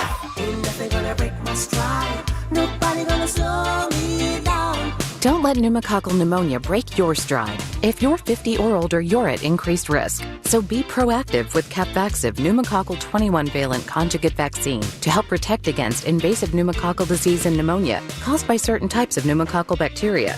Capvaxive helps protect against the strains of bacteria that cause about 30% more IPD cases than any other pneumococcal conjugate vaccine in adults over 50, according to national-level CDC stats. Regional variations may exist.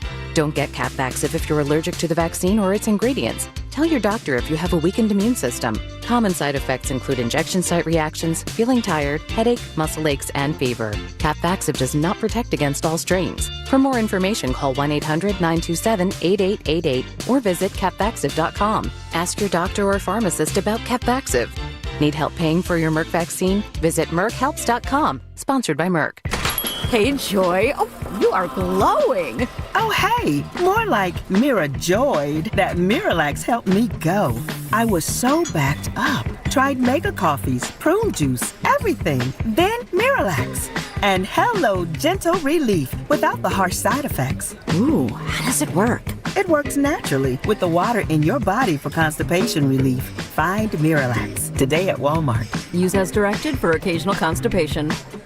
Don't miss comedian Louis Black's farewell tour, Goodbye Yeller Brick Road. He'll be performing at the Masonic in San Francisco on August 16th. Buy your tickets at livenation.com. And for your chance to win your way into the show, enter online at 957thegame.com. Do Crohn's disease or ulcerative colitis symptoms keep coming back?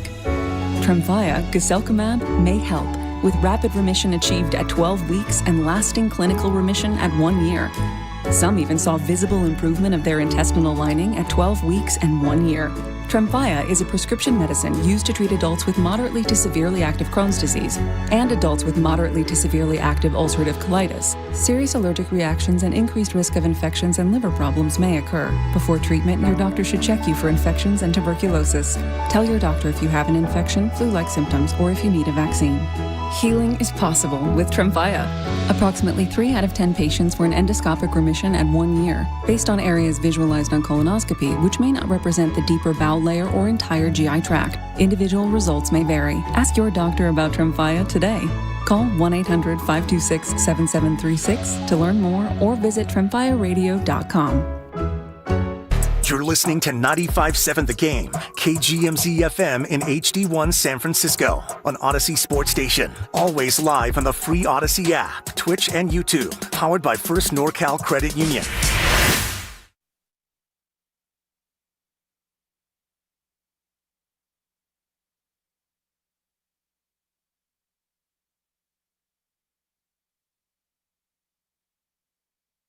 Bases loaded in the 10th. The 1-2. He struck him out swinging. 100-mile-an-hour fastball to finish off the game. And Randy Rodriguez and the Giants beat the Mets here in New York 4-3. Now back to the Orange and Black Weekend Wrap. The best Giants talk in the Bay on 95.7 The Game. Dave Fleming on the call there. Randy Rodriguez blowing a 100-mile-an-hour fastball by Ronnie Mauricio. And again, we talked about how last night there was a lot of retribution for the Giants in that win over the Mets. Again, Giants 4-3 winners in 10 innings over the New York Metropolitans at Citi Field in Queens. Ronnie Mauricio was an absolute terror against the Giants last weekend when they were here in San Francisco. So seeing Randy Rodriguez being able to get that final out against him, he had that 4-for-4 night on Sunday night, 9 total bases, couple doubles there, including the home run as well. And again, a guy who I've never heard of, absolutely making the Giants' lives miserable last weekend. So it was nice to see a little bit of revenge there in that sense. But before the break, we were kind of talking about how did it get to this point, Evan? Because there was a time on June 13th of 2025, not 6 weeks ago, this team strolled into L.A. facing Yoshinobu Yamamoto, and it was Logan Webb on the hill. Casey Schmidt had that big grand slam, swaggered out of the batter's box. Giants got the win, and they are 12 games above 500 and tied with the big bad Dodgers for first in the NL West. And the entire world seemed possible for the Giants in that moment. The expectations were sky high, and then just, less than 48 hours later, Giants go out and add Rafael Devers to a lineup that was just cranking out wins, that was having great situational at-bats. And ever since then, I think they are 14-25, I believe now, after last night's win. Since that trade, the worst in baseball. So the obvious answer is clearly, Rafi Devers is a team killer. That's the only answer that you could definitely come up with. That's what the Red Sox would tell you. Exactly. And it's a lot of people out in Boston are probably enjoying some Giant schadenfreude, so to speak, enjoying the misery that we are enduring, that they used to endure, I guess, so to speak, with Rafi Devers. But call me crazy here, Evan, I don't blame Rafi Devers for the Giants' struggles over the last 6 weeks. It is, I think, a little bit more nuanced than just that. I mean, I think it's nuanced, but you do have to blame him. I mean, he's part of the problem. He's part of the issue. Yeah. I mean, I can't explain why he has a K rate of 33%. Like, I can't explain why it's jumped 10% since he's got here. But the stats are the stat. Like this, even last night, I mentioned earlier, he did turn around a Helsley fastball, which was impressive. He also struck out 4 times. Mm-hmm. And a couple of those spots, you'd like for him to at least be able to put the ball in play. So, Devers is not the singular reason why this team has slumped and cratered to the extent of becoming sellers at the deadline. But he's absolutely part of the problem. I would say he's definitely become maybe the face of it, but when it comes to the he's making He's a $300 million player. He's the face of the franchise basically right now. He's a $300 million player. Like, I'm sorry, you got to hit, dude. Yeah, that's your one job. Like, your job is to hit the baseball, and he's been swinging and missing quite a bit. I look at it like this: like, he's still the guy when he comes up to bat. I do try to stop what I'm doing and watch a little bit more closely because, there was once a time when that was how Giants fans were for one Barry Bonds. When Barry's coming up, it's, well, let me stop doing whatever I'm doing. Let me stop doing my dishes. Let me stop my gardening or whatever it is, activities you do when you watch baseball. And I'm going to lock in here because I think Barry might do something. That is still Rafi Devers for me because that potential, I'm not saying that Rafi Devers is Barry Bonds, first off. I want to make that abundantly clear. But when it comes to this lineup, he is the guy who, if there's going to be a very fun, entertaining at-bat, he is the guy. Contrast that to, I'm curious how many Giants fans feel the same way as well as I do. Even though he's the at-bat you're going to pay attention to, when he steps into the batter's box, what's the feeling that goes through your head?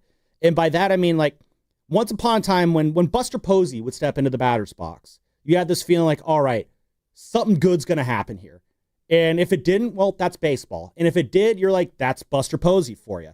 There's a time when, Pablo Sandoval would step into the batter's box with, runners on second and third. And you'd feel like, all right, I feel very good that something good is about to happen here.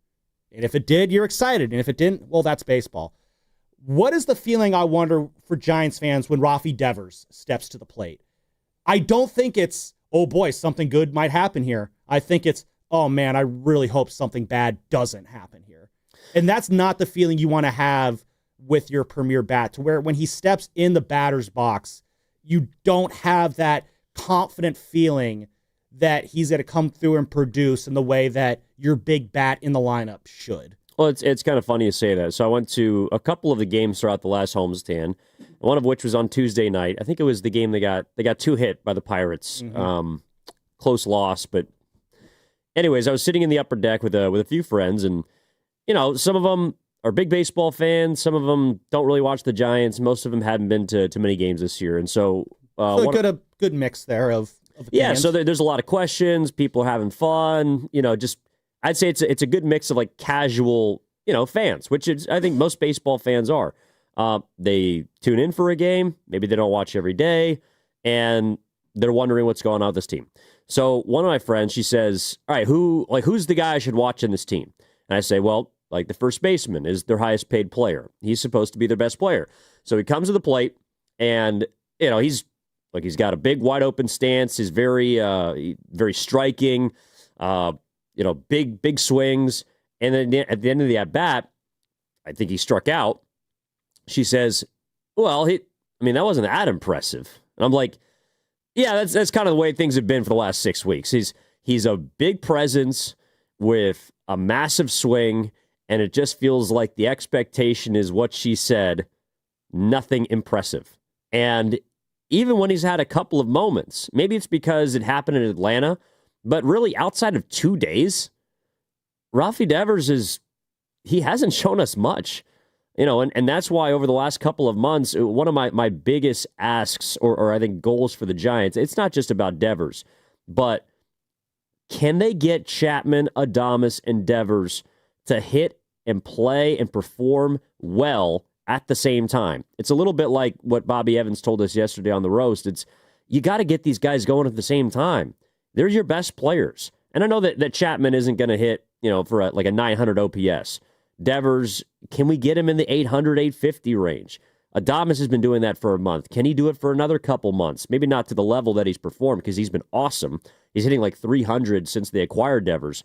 But can he continue to look like the guy closer to last year, as he's been in July, than the guy he was for the first 3 months of this season, which was absolutely abominable? So can they get all three of those dudes to perform closer to their career marks? If they can, then I'm going to be feeling a lot better about this offense. And they briefly were for a moment on this first road trip coming out of the All-Star break through Toronto and Atlanta.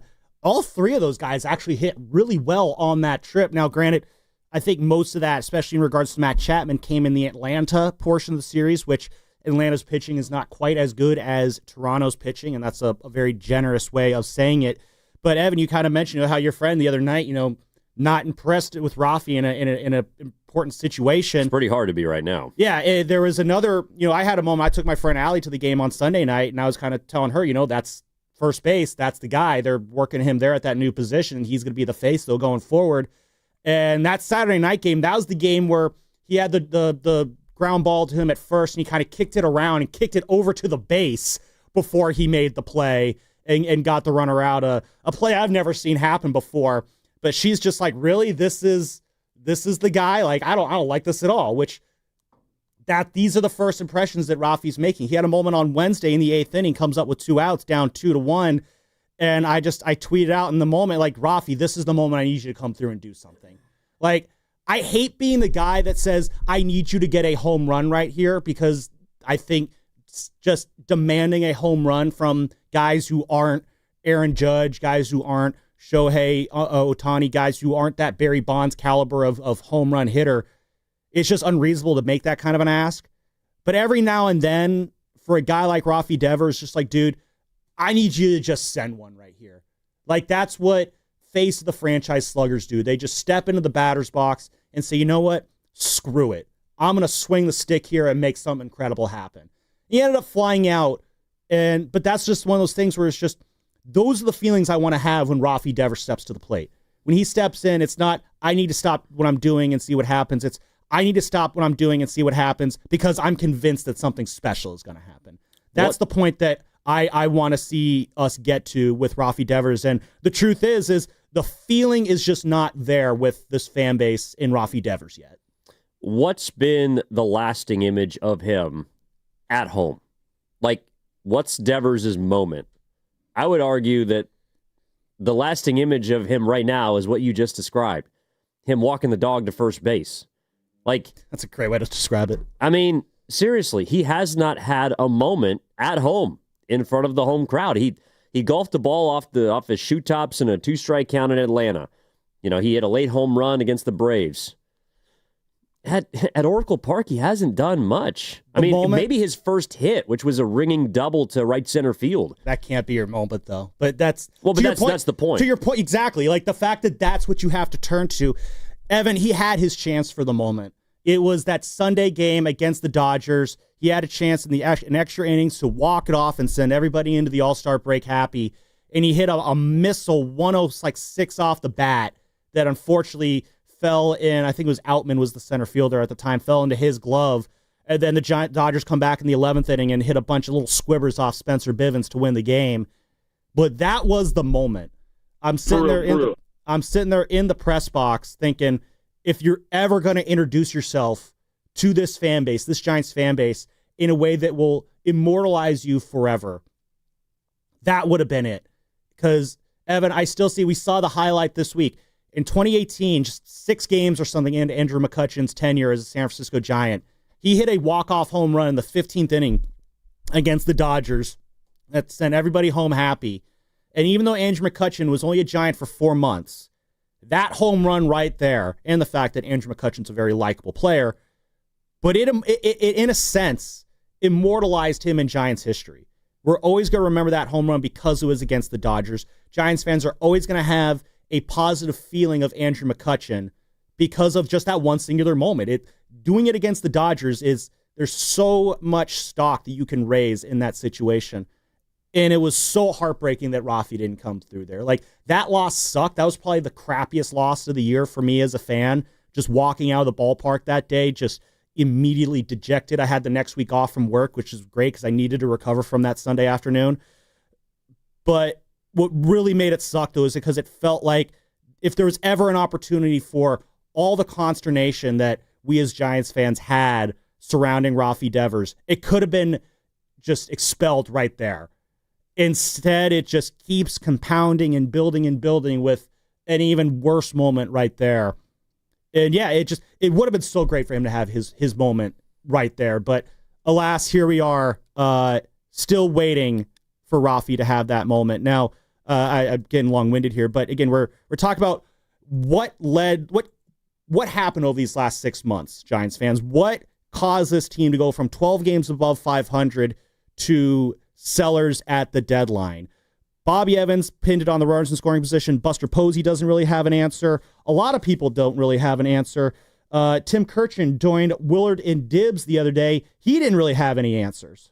My answer is I don't know. This is why baseball is the greatest game ever. The Giants make the biggest move maybe of the entire trade deadline, and they did it months ago. And it was supposed to be what we all thought the perfect guy for this lineup, the guy who was going to take the Giants to the playoffs. They were going to all rally around him and be a demonstrably better offensive team, and none of that happened. This is why baseball is the best, is we slap our forehead all the time and say, why? How can this happen? And the answer is, I don't know how this happened. So I'm with you guys. I'm as confused as everyone else that the Giants hit such a skid after adding a guy who's already on a path to go to the Hall of Fame. They should have gotten way better, and instead they got worse.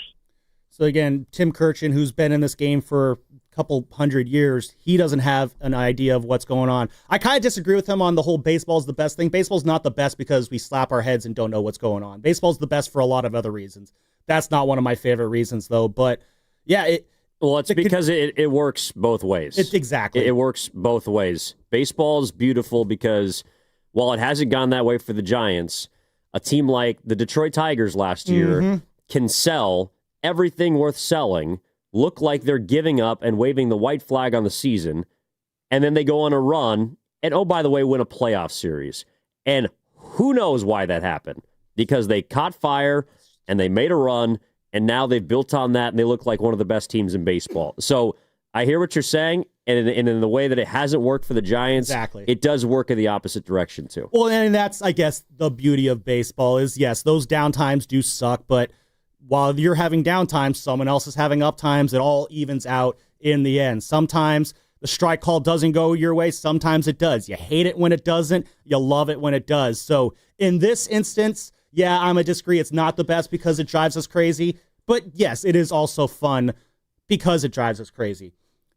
My theory as to how we got here, though, is it is kind of play off what Bobby Evans said, though, in terms of just the lack of hitting with runners in scoring position. He brings up a good point. It's just when one part of the lineup is getting the job done, but the other part isn't, it puts a lot of stress and pressure on that top part of the lineup, and that's where I think you have the tension start to set in with these hitters. Now, I'm sure that, again, the way the Giants were winning the first 2.5 months of the year, it was exciting, it was fun. I don't know if it was completely sustainable. And I think Buster Posey made that move for Rafael Devers, knowing that at some point our hitting is going to regress. The situational hitting is going to regress. And he needed to go out and add something that would fight back against that regression or offset that regression when it started to happen. And while I don't think that Rafael Devers made this team worse, he has definitely done nothing to make this team better. And that's where you start to see the offensive slide really start to look worse. And then you start to see it and start to impact the pitching. Before the Rafael Devers trade, your starters had a combined 3.68 ERA, and your relievers had a 2.16 ERA. That's because they were getting offensive support. The situational hitting was there. The Giants were executing with runners in scoring position. And so when you have that happen, it takes the pressures off the starters because they don't have to hold a 1-0 lead all game long like their Logan Webb. Since then, though, the starters' ERA has been 4.33. The relievers have had a 4.27 ERA.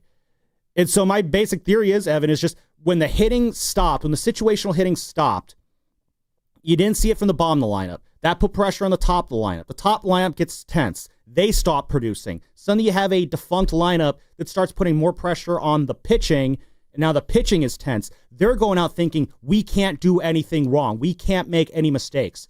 And you just can't perform that way. You can't perform where you feel like one mistake sends you into the abyss. And that's why you have the pitching start to spiral. And that is why it's just it's like a domino effect. One thing leads to another where, you know, the inability to perform in situational hitting in one aspect of the lineup suddenly leads to this whole spiral effect where your team descends down to below 500 right before the trade deadline and you're selling off. That to me is the quick summation of how we got from where this team was to where this team is right now. Yeah, but even that doesn't explain.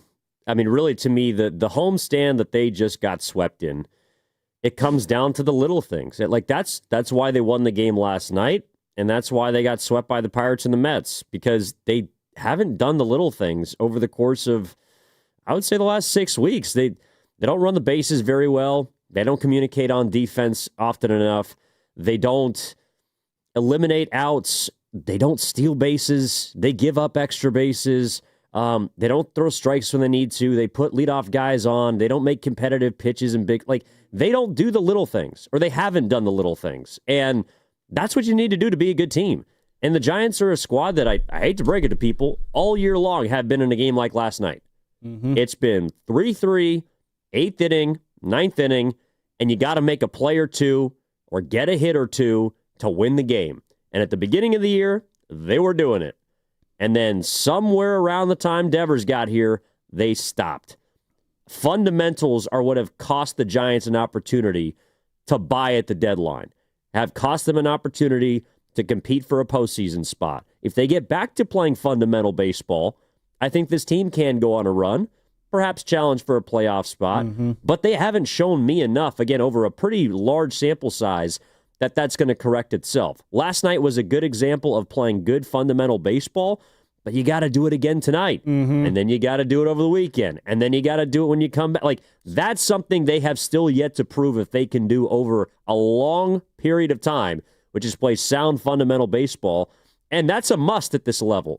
You cannot be giving away extra outs. You cannot be making stupid mistakes on the base pass, something that a lot of fans looking at him are saying it's embarrassing. And it's also just completely confounding because these are big leaguers and they're not playing like it. So, yeah, I mean, you're not always going to get a hit with a guy in scoring position. You're going to give up home runs. Your bullpen's going to blow leads. That's but baseball. Can you not shoot yourself in the freaking foot day after day after day? Yeah. And this is where I think I totally agree with what you're saying there. And I do think this is where the mental aspect comes in, because it feels like this team, especially you've seen it progress more and more and more. This team feels just, I don't know if shot mentally is the right phrase, but there's a rattled element, I think, about this team where I think mentally they're so wrapped up in their own heads right now that that's what kind of triggers a lot of these mental and fundamental errors in the field. And I do think that does start from, one thing starts to go wrong, then another. You've seen it. This is a football movie. You've seen that the movie The Replacements, right? With Keanu Reeves, Gene Hackman, when Keanu Reeves comes out of retirement and they do the whole scab football thing. Haven't you seen that movie?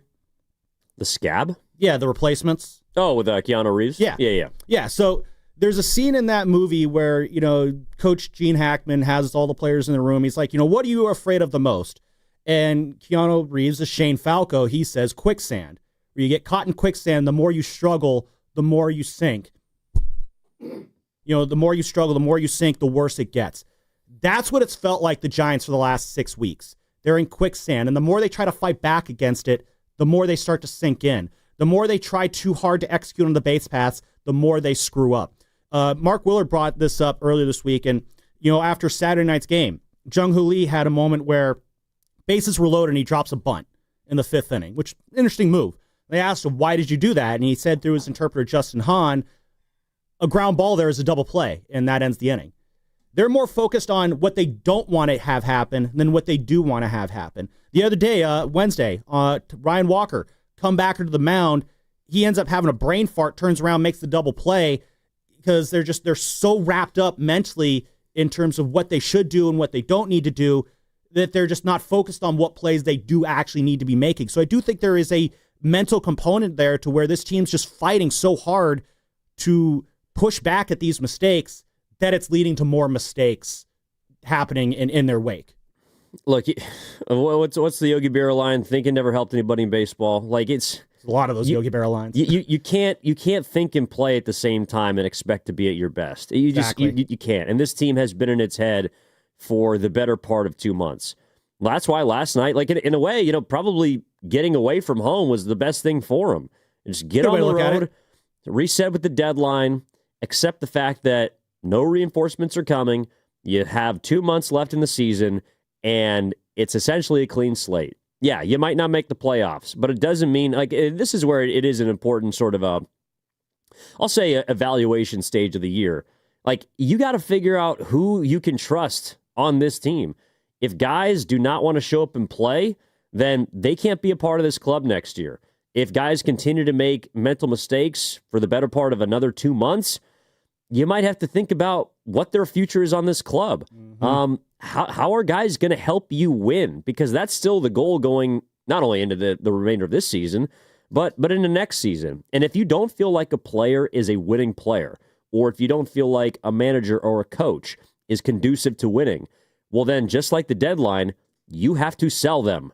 You have to strip yourselves of players that are not going to help you win.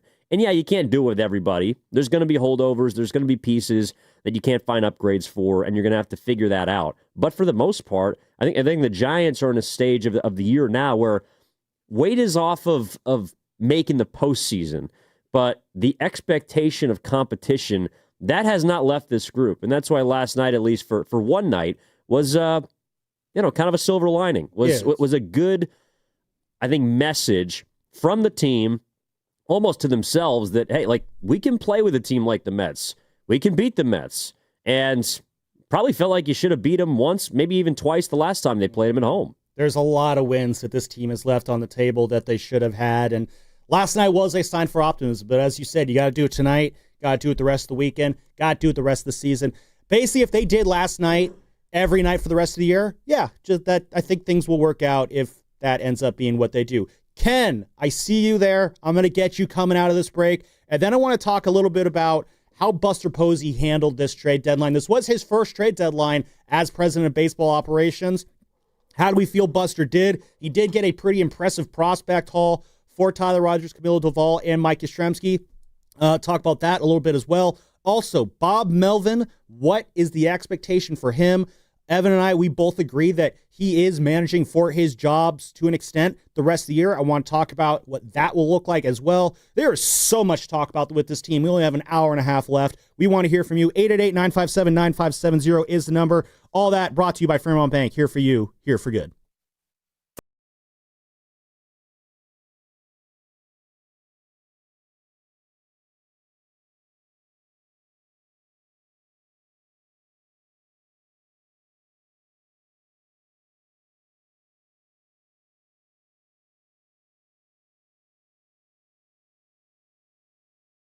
On us. The broken coffee maker? That one's still on you, which means you'll save hundreds for your business and get the fastest mobile service with 5G cellular and Wi-Fi hotspots. On us. But hurry, this deal won't last long.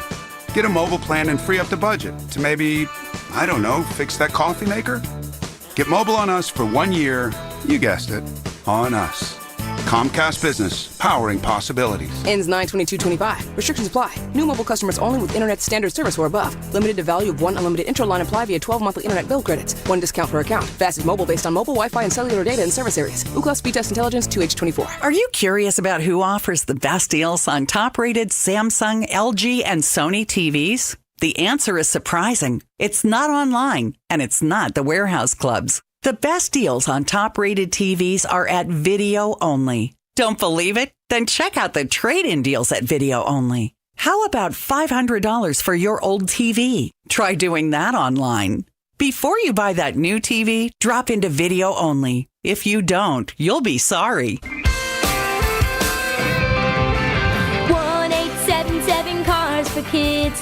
KARS Cars for Kids. 1-877 Cars for Kids. Donate your car today. 1-877 Cars for Kids. KARS Cars for Kids. 1-877 Cars for Kids. Donate your car today. Ready to get rid of that old car? Donate it to Cars for Kids. Call 1-877-CARS-FOR-KIDS to reach a friendly live agent. Donation is super easy, and your car can be picked up as soon as tomorrow. Call us now, 877-CARS-FOR-KIDS. That's cars with a K to donate your car today. 1-877 Cars for Kids. KARS Cars for Kids.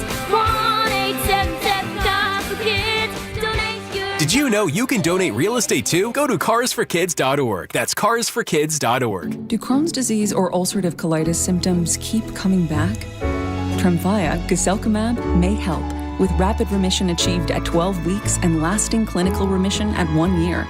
Some even saw visible improvement of their intestinal lining at 12 weeks and 1 year.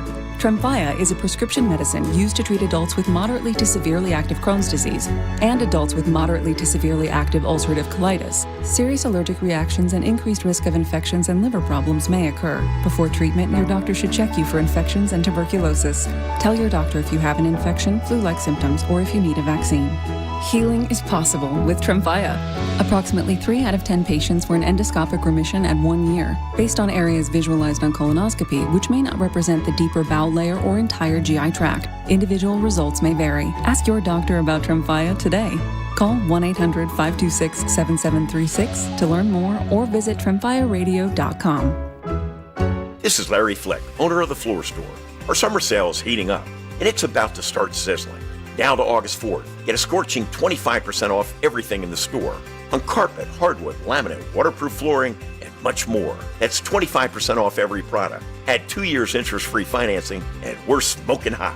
The Floor Store's summer sale. There's just one thing. It ends Monday. Go to floorstores.com to find the nearest of our 10 showrooms, from Santa Rosa to San Jose. The Floor Store, your Bay Area flooring authority. This is an important notice to all U.S. taxpayers. The IRS is giving away billions of dollars in tax savings through a federal program called the Fresh Start Initiative to aid delinquent taxpayers. This initiative was established for anyone facing financial hardship and unable to pay their back taxes. Qualifying and enrolling in this program will stop all collections, settle your delinquent tax problem, and even reduce what you owe by thousands of dollars. Call the hotline at People's Tax Relief to see if you qualify and get this free information by dialing 800-351-4596. If you have unfiled tax returns or cannot afford to pay your personal or business back taxes, you can now get the help you need. One simple phone call can resolve your tax problem and save you thousands of dollars. To see if you qualify and to get this important free information, call 800-351-4596. 800-351-4596. 800-351-4596. America's favorite car show returns to the Bay Area with the crown jewel of hot rodding. Don't miss the 38th West Coast Nationals Good Guys Car Show, August 22nd to 24th at Alameda County Fairgrounds in Pleasanton. For your chance to win tickets, visit 957thegame.com.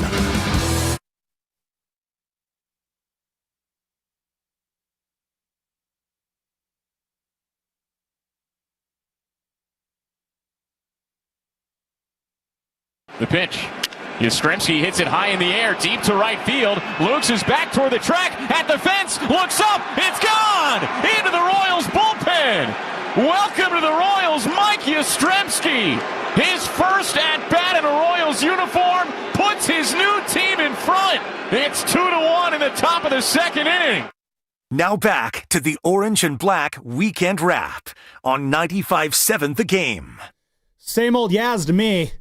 That's Mike Yastrzemski on Bally Sportsnet there. I used to broadcast with that guy. Really? I'm terrible at knowing who's who. So, yeah, why don't you indulge me on who that was? It's Jake Eisenberg. We broadcasted in the Eastern League in 2019 thank you, in Double-A.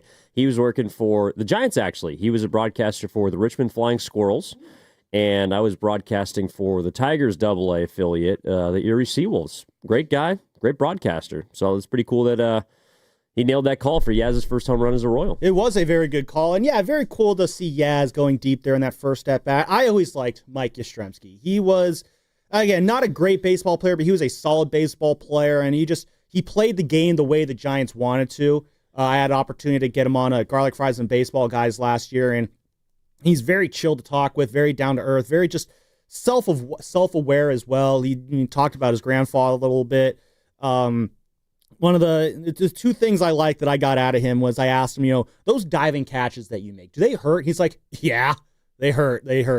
And I thought that was funny. And then the other one was I was asking, what's the worst mispronunciation of your name that you've heard? And he's like, yeah, I've heard some bad ones, but nothing specific. And I was like, oh, man, I was really hoping you were going to say Drew Barrymore in Fever Pitch, which that got a little chuckle out of him. So I enjoyed chatting with him, and I enjoyed his tenure as a Giant, and he is a free agent this year, so reunion, not totally off the table, though I wouldn't bet on it. Tyler Rogers, who is now a New York Met, he is also a free agent after this year.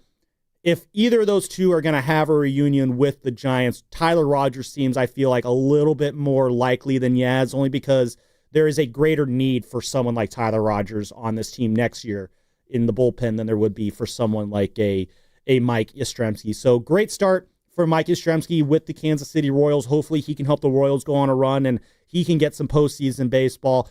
But more importantly is I need to go to the lines. 888-957-9570 is the number, because we got Ken in San Francisco. He's got some thoughts on Rafael Devers that I want to hear. Ken, what do you got for us? You're on the wrap. Hey, good morning, guys. Happy Saturday. What I wanted to touch on with Rafi is I think we've already kind of hit on it, is he needs his signature moment in a Giants uniform. Like we've seen it in a Red Sox uniform and Giants in the past. It's just, it changes the perception when they go up to the plate on these signature moments. You think about like a Wade Lamont hitting the 100th splash ball. So every time he came up, I was thinking he's going to go yard into McCovey Cove, or even Yaz for that matter, going yard in the friendly confines of Fenway Park. You always thought he has a good opportunity to go yard. So I think Rafi just needs that. We're waiting for that. But I do agree it's must-watch TV when he is at the plate. Stop what you're doing and watch it. But until he has that moment, it's going to be, I just hope he doesn't strike out. Yeah, that's a good call, Ken. Thank you very much for calling in. And so, Evan, here's my theory again. You don't want to be tense in baseball. The more things don't go your way, the more tense you get. I think, example I'm using is Justin Verlander. I do think that the longer and longer he had that goose egg in the win column, it starts to wear on you. It starts to eat at you. And that does affect how you play on the field. The other Yogi Berra line, 90% of the game is mental. The other half is physical. And I do think that when Verlander got that first win, he just like went, and just let so much angst and frustration out that it loosens you up a little bit. You know, it's like when you have that pent-up fart that's giving you a really bad stomach ache, and then you finally get it out, and then you're just like, oh, man, that's so much better. Yeah, we talk about farts here on the wrap. I feel like that's kind of a similar situation with Rafael Devers, where he just needs to have that one moment, and then it's just, like releasing that. I'm gonna do a sigh. I'm not gonna make a fart noise. Yeah, just don't use that word again. What, fart? You don't like that one? No, I mean we got people listening and driving around town, man. I don't think they want that visual. No, there's words. Oh, we all do it. Better out than in, as Shrek always likes to say. But there are better ways to explain your point. That's all I'm trying to get at. I know, but I like my way a little bit better. But that's kind of where if Rafi could just have that moment that takes the weight off his shoulders, maybe that kind of has him relax a little bit more. Because, there's so many frustrating mental things with this team right now that moments like anything to take this stress off this team can only be better for this team right now. That's just how mentally wrapped up this team seems right now.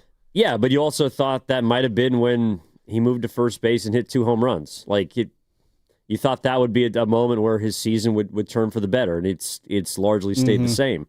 It took Willie Adames some time, but I remember, I think it was in May, he had a 2 home run game at home against the Rockies, and everybody's like, all right, Adames is here, now it's time. Yeah. And it took him like 2 more months to actually start hitting the baseball. So, well, yeah, that was that road trip in Colorado after his day off, right? Yeah. Or sorry, he was in Colorado. Yeah, but that was the start of kind of what we've been seeing from him right now, though, wasn't it? I mean, he's been pretty solid ever since. He had a 2 homer game. I think it might have been at home. I got to check that, but again, it was at the start of the year, and everyone's just like, when's Adames going to start hitting? Mm-hmm. And it didn't really happen. Like, just because Verlander also gets his first win doesn't mean he's going to be pitching that much differently for the remainder of the year. Like I'm not saying he's fine. Yeah, he's been up. He's been down. You need these guys to start doing things as a collective, and it feels like the Giants have just been missing some sort of consistency from their offense. Their pitching was really good in May, but they couldn't get their bats. They couldn't get their bats right. Now the starting pitching's beginning to break down. Even when their hitters are hitting, it's not enough. You just lost some guys from your bullpen. It's like, you need the team to play as a whole. And I know in baseball it's sort of hard to think about that sometimes because it's essentially a turn-based sport. Mm-hmm. But you really do have to play as a team, and the Giants have not done enough of that. No. Again, that Adames game you're talking about, you're right. It was at home. It was May the 4th. He went 3 for 5 against the Rockies, 2 home runs, and everyone was like, "Yep, this is it. This is the start of the run." And then he proceeded to go 4 for his next 26 there, going into Chicago and Minnesota. So yeah, we did have a false start already, but since then though, or since June, or mid-June, it's been pretty good for Willy Adames. Unfortunately, not good enough though, because again, the Giants did have to sell off here. Buster Posey speaking with the media on Thursday with Zach Managian, talking about what this deadline is like. And he started off by just kind of talking about how difficult it was not being able to add at the deadline. We wanted to be in a different position to add. Unfortunately, the way we played, had to make a decision here to try to add some talent that we felt like could help us going forward. Look, I knew when I took this job that one of the harder parts was going to be at some point, moving on from guys that I had a personal relationship with and I played with. Yeah, that's not an easy phone call or conversation to have in person. But overall, I think Zach and myself and the rest of the group are happy with the players that we have coming to put on a Giants uniform now. So this is Buster Posey's first trade deadline as the Giants president of baseball operations. And again, he did make 3 trades, sending out Tyler Rogers and Camilo Doval and Mike Yastrzemski, getting back a pretty impressive haul for those guys. For Rogers, you got the right-handed pitcher, Blade Tidwell. You got the left-handed outfielder, Drew Gilbert. Both those guys are in AAA right now. Both those guys are teammates at Tennessee, too, by the way.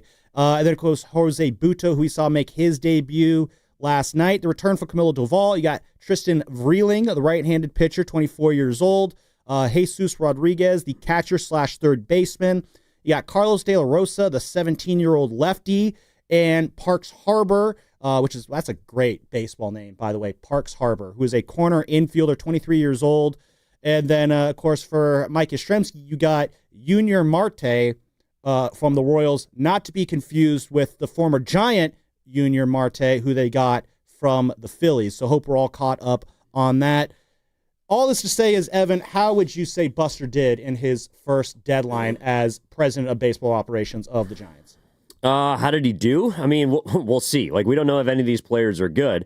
I do think that one of the themes that I noticed was he largely identified players that are close to big league ready, if not already big league ready. I think Tidwell has already made his major league debut. Couple appearances, 4 appearances, I believe, at the Mets, 2 starts. Yeah, so he's broke the seal. It looks like Gilbert's pretty close, and I think that's one of the reasons they felt fine moving off of Yaz, is because, you have Matos who can play in right field. Grant McCray getting some run. Yeah, I really am not a big Grant McCray guy. Yeah, I know. I didn't say it's going to happen, but anything's going to happen with it, but he's getting the run. Yeah, but I think some of those at-bats are going to go to Gilbert very soon in the near future. And he's somebody that look, I think those deals to me, yes, Buster Posey is going to get labeled, I don't know, whatever for them, good, bad, otherwise. But they do kind of feel like prior regime trades. You sell for a couple guys who might be good.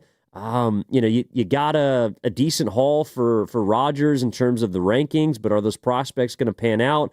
They got a couple tools. In terms of the Camilo Doval trade, I like that they identified a catcher, something they don't have a ton of in their farm system, and somebody just to come up and try and push Bailey. I mean, good Lord, Bailey's a player that I like behind home plate, but he profiles and has profiled, I would argue, for a very long time, really since he broke into the majors, as a backup catcher. I mean, if you can't hit, and it's been much more than a calendar year of a sample size of him not being able to hit the baseball, his career high in home runs is 8. I don't really see him as a guy that's going to hit anywhere close to 20, and if you're a 200 hitter, that just does not play as an everyday catcher. I don't care how good you are. So I think that this guy, Jesus Rodriguez, is somebody that he's hit his entire time through the minors. supposed to have a good arm behind home plate. I think a career 850 OPS at the plate. And the Yankees have produced some pretty good catchers from their farm system. So I think it was good that Posey and Manassian were able to identify a guy that is coming from, a system that's produced Narvaez in Boston, has produced Augustine Ramirez in Miami. And also, a lot of teams are looking at, I think it was Rafael Flores was their top catching prospect, who they sent to the Pirates to get David Bednar, who also got blown up last night. But everybody wants a piece of what the Yankees have in their system, which is catching. So I'm hoping that player can turn into something. I think overall, if you're asking me what they did at the deadline, it's surely TBD, but I thought they got some good pieces that are going to be close to ready-made. Yeah, you cited two of them right off the bat, and Tidwell and Drew Gilbert. And Drew Gilbert looks like he could be a very good high-energy player. He's got a great arm out there. He seems like he could be a good corner outfielder for them. Jesus Rodriguez, he has hit at every level he has been at. He has been a 300 hitter at every level. Watched some video of him on YouTube last night. Love the pop I saw from his bat as well. And yeah, there is a lot of TBD there but in terms of just comparing it to the moves that the prior regime made, it felt like there was a little bit more purpose in these moves. Whereas with Farhan Zaidi, it just felt like when he was moving guys, he didn't really pick a direction in his deadlines. I mean, obviously he picked a direction in 2021 when the team more or less forced him to by how they were performing, and he went out and he got Chris Bryant for, Caleb Killian and Alexander Canario, two guys who Giants fans don't miss at all. 2022, they did absolutely nothing. 2023, they added A.J. Pollock as a depth piece. Last year, they bring in Mark Canha, a good vibes guy. But that was more, again, just they needed another outfielder. They didn't pick a direction. This deadline was kind of similar to me to what the Giants did in 2019 when they moved Sam Dyson and Mark Melancon and brought back, among others, Prelander Baroa, Jalen Davis, and hey, how about this? Kaiwei Tang, who is going to be your starter tonight for the Giants against the Mets. So you're seeing a little bit of production there. Mark Melancon was also moved at that deadline, brought in Tristan Beck, who is still producing for the Giants right now out of the bullpen.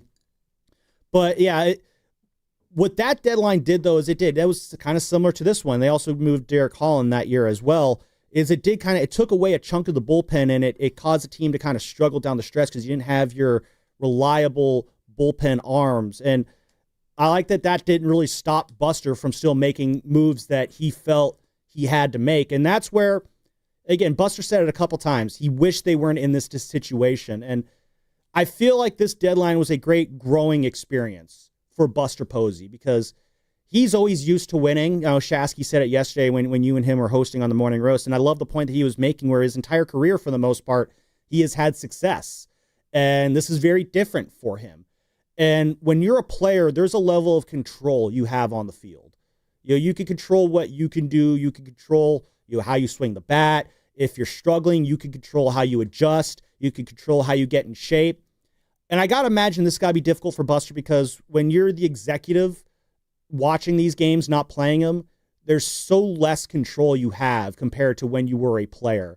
And I imagine it's got to be very difficult for Buster to sit back and he's making these moves. He has some semblance of control there, but he can only make the moves. After that, once the games start, it's kind of out of his control, really. And I got to imagine it must have been really hard for him to kind of grapple with that lack of control and kind of come to this come to Jesus moment. Rios realized, try as I might have done to make this team good, I have to take this step back and kind of bite a bullet, so to speak, and make these difficult moves to try and make this team better. It's been an interesting learning first-year experience for Buster Posey, and I do think a lot of this is going to make him better at his job going forward, but I imagine it's still a tough week for him to have to go through that. Yeah, I mean, I don't really know how big of a step back they took, though. I mean, they traded Doval, which is a player I think they had determined before the deadline they wanted to get off of. I think that's why it came down to the wire. I think that's why the haul we saw was, at least compared to the other closers that were dealt at the deadline, kind of a lighter haul.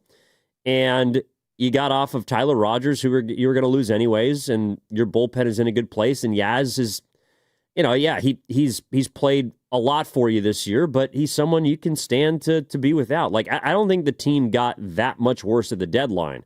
So, well, the reason I say worse is because you saw a little bit of it last night, and that you do have to reconfigure your bullpen. And if the Giants almost blew it in the 8th inning last night, and if that had been the case, it would have been this is where you got worse, because you would have had Tyler Rogers in that situation, and you probably have a much better. Well, Tyler Rogers got blown up the other night against the Pirates. I mean, it happens a lot.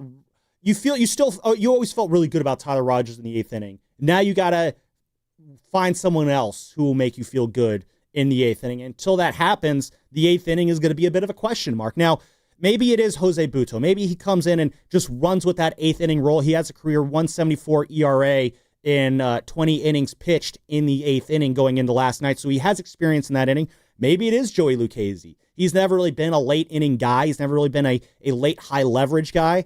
But if he can adjust and adapt and become that guy, that's great. Until it happens, though, the 8th inning is a question mark. How much of a question mark?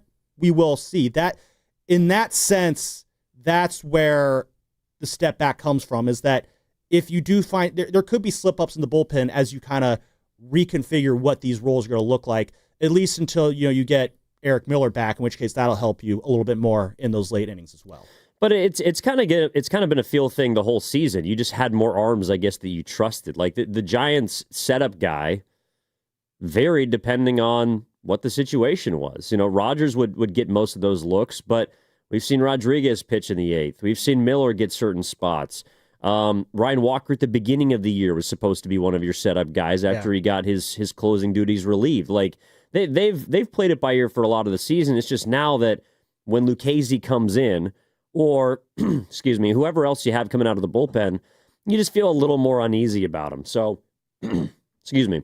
I think that, like they dealt from a position of strength, but I feel like if there's anything that the Giants, whether it's between Farhan and now with Posey, but in general, you can find relievers. Like you can build. Maybe Hayden Birdsong comes back up and goes back into the bullpen where he was really good. That's a good option, yeah. Earlier on this season when he had that scoreless inning streak rolling. So like you can build relievers, I think, far easier than you can obviously find position players or starters.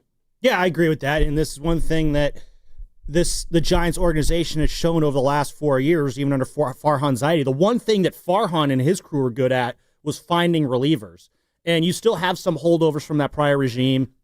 Buster was obviously in the building. Managian was with this team.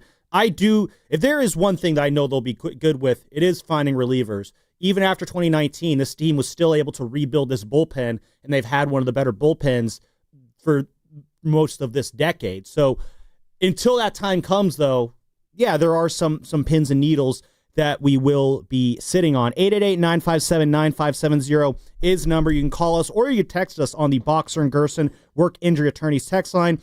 Big shout out to those who are watching on YouTube, brought to you by First NorCal Credit Union. For a low rate auto loan, apply online or just ask for First NorCal financing at the dealer. We got one of our top-notch rappers on right now, so let's go to the lines. Richie in Queens. Where are the Giants going, Richie? How'd you feel about this Giants trade deadline? How you feel about Buster? Just give me all your Giants thoughts, Richie. The floor is yours.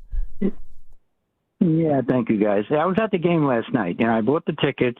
We went to the right behind home plate, and $300 for them a month and a half ago, thinking that I'm going to watch them in a playoff race. Attaboy. Obviously, a little disappointed. But the bottom line, too, is like, I know they're 6 out. And we've got 2 months to go. I've seen stranger things. Where do I think they're going? Obviously, you mentioned Birdsong. I think Birdsong's got to get back into the rotation eventually. I really do. I think they're going to have to see what he is. I got to see what Matos is. I think the guy that took the biggest breath last night, deepest breath, was Devers. I said, is he going to strike out 5 times? Guys, I'm watching him, and I know he's been a tremendous disappointment, and I could see the frustration, but I just don't know for this kind of work to have 70 at-bats or whatever it is and just being beat by 93-mile-an-hour fastballs. I say, okay, he's our future, obviously, Adames and Chapman. We've got to get some contact hitters. Lee has not really proven that. So he's got a lot of work to do.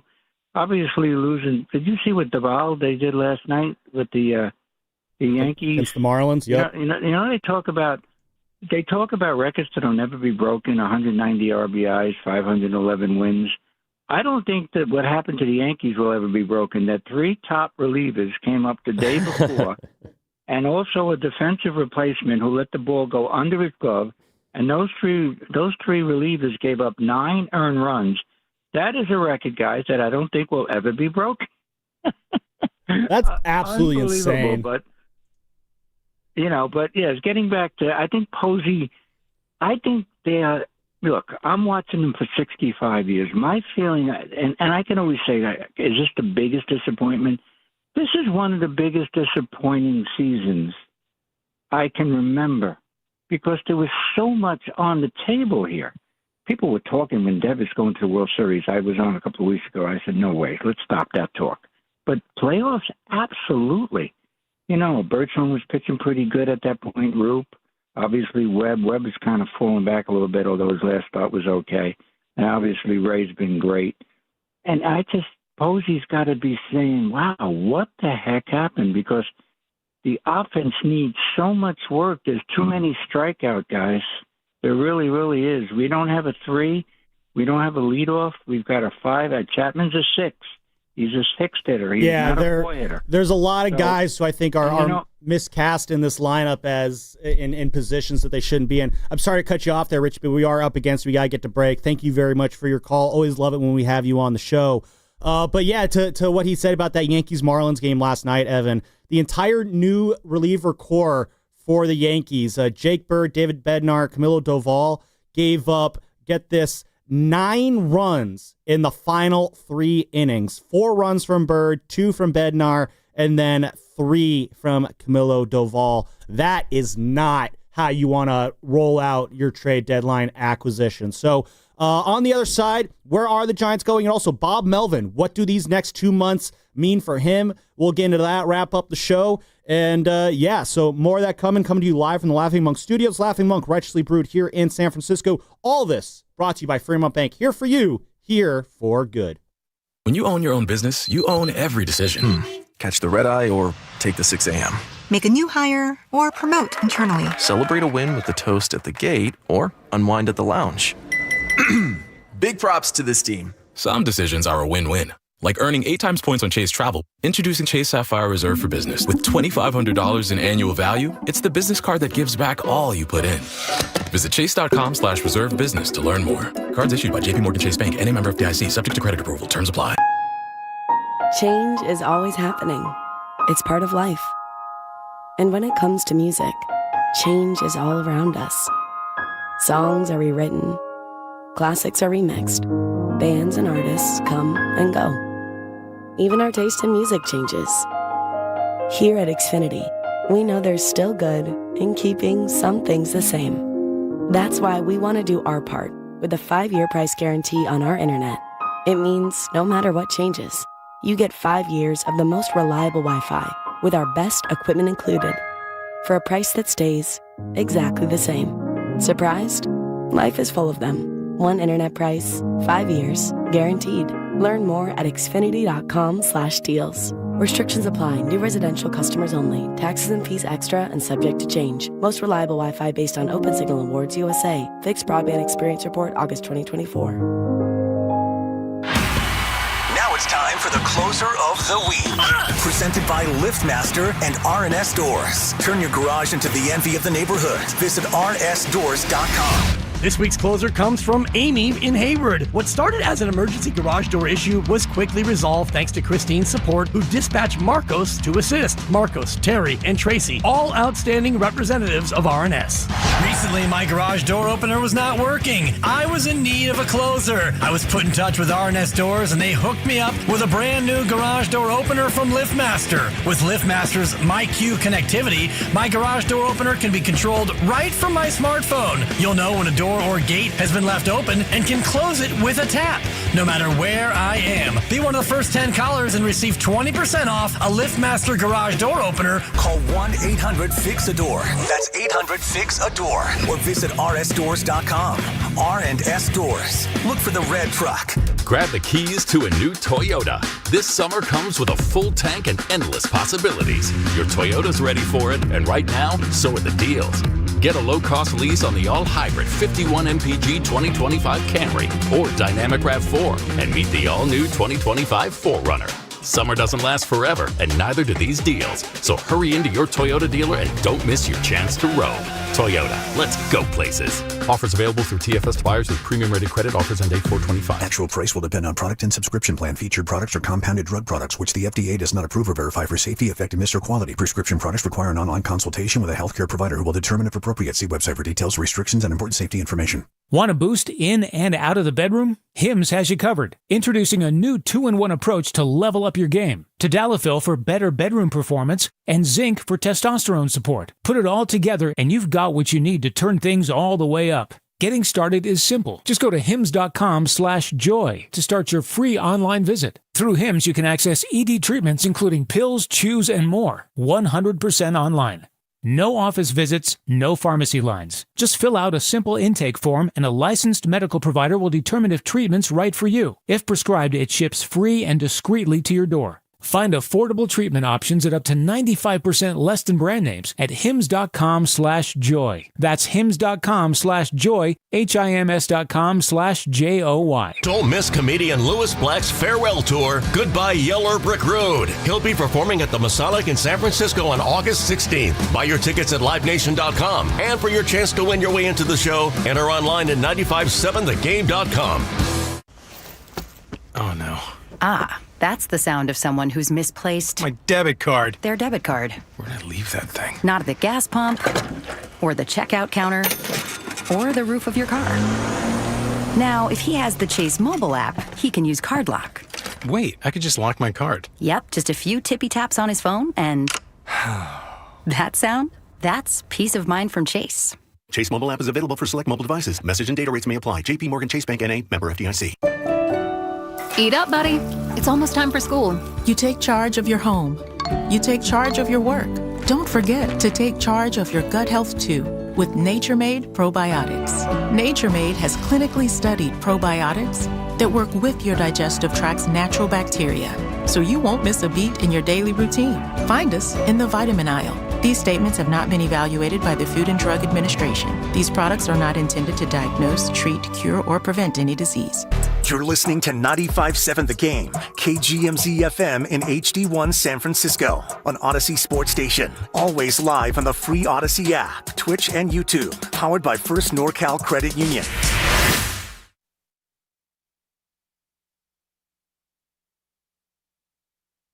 Here we go.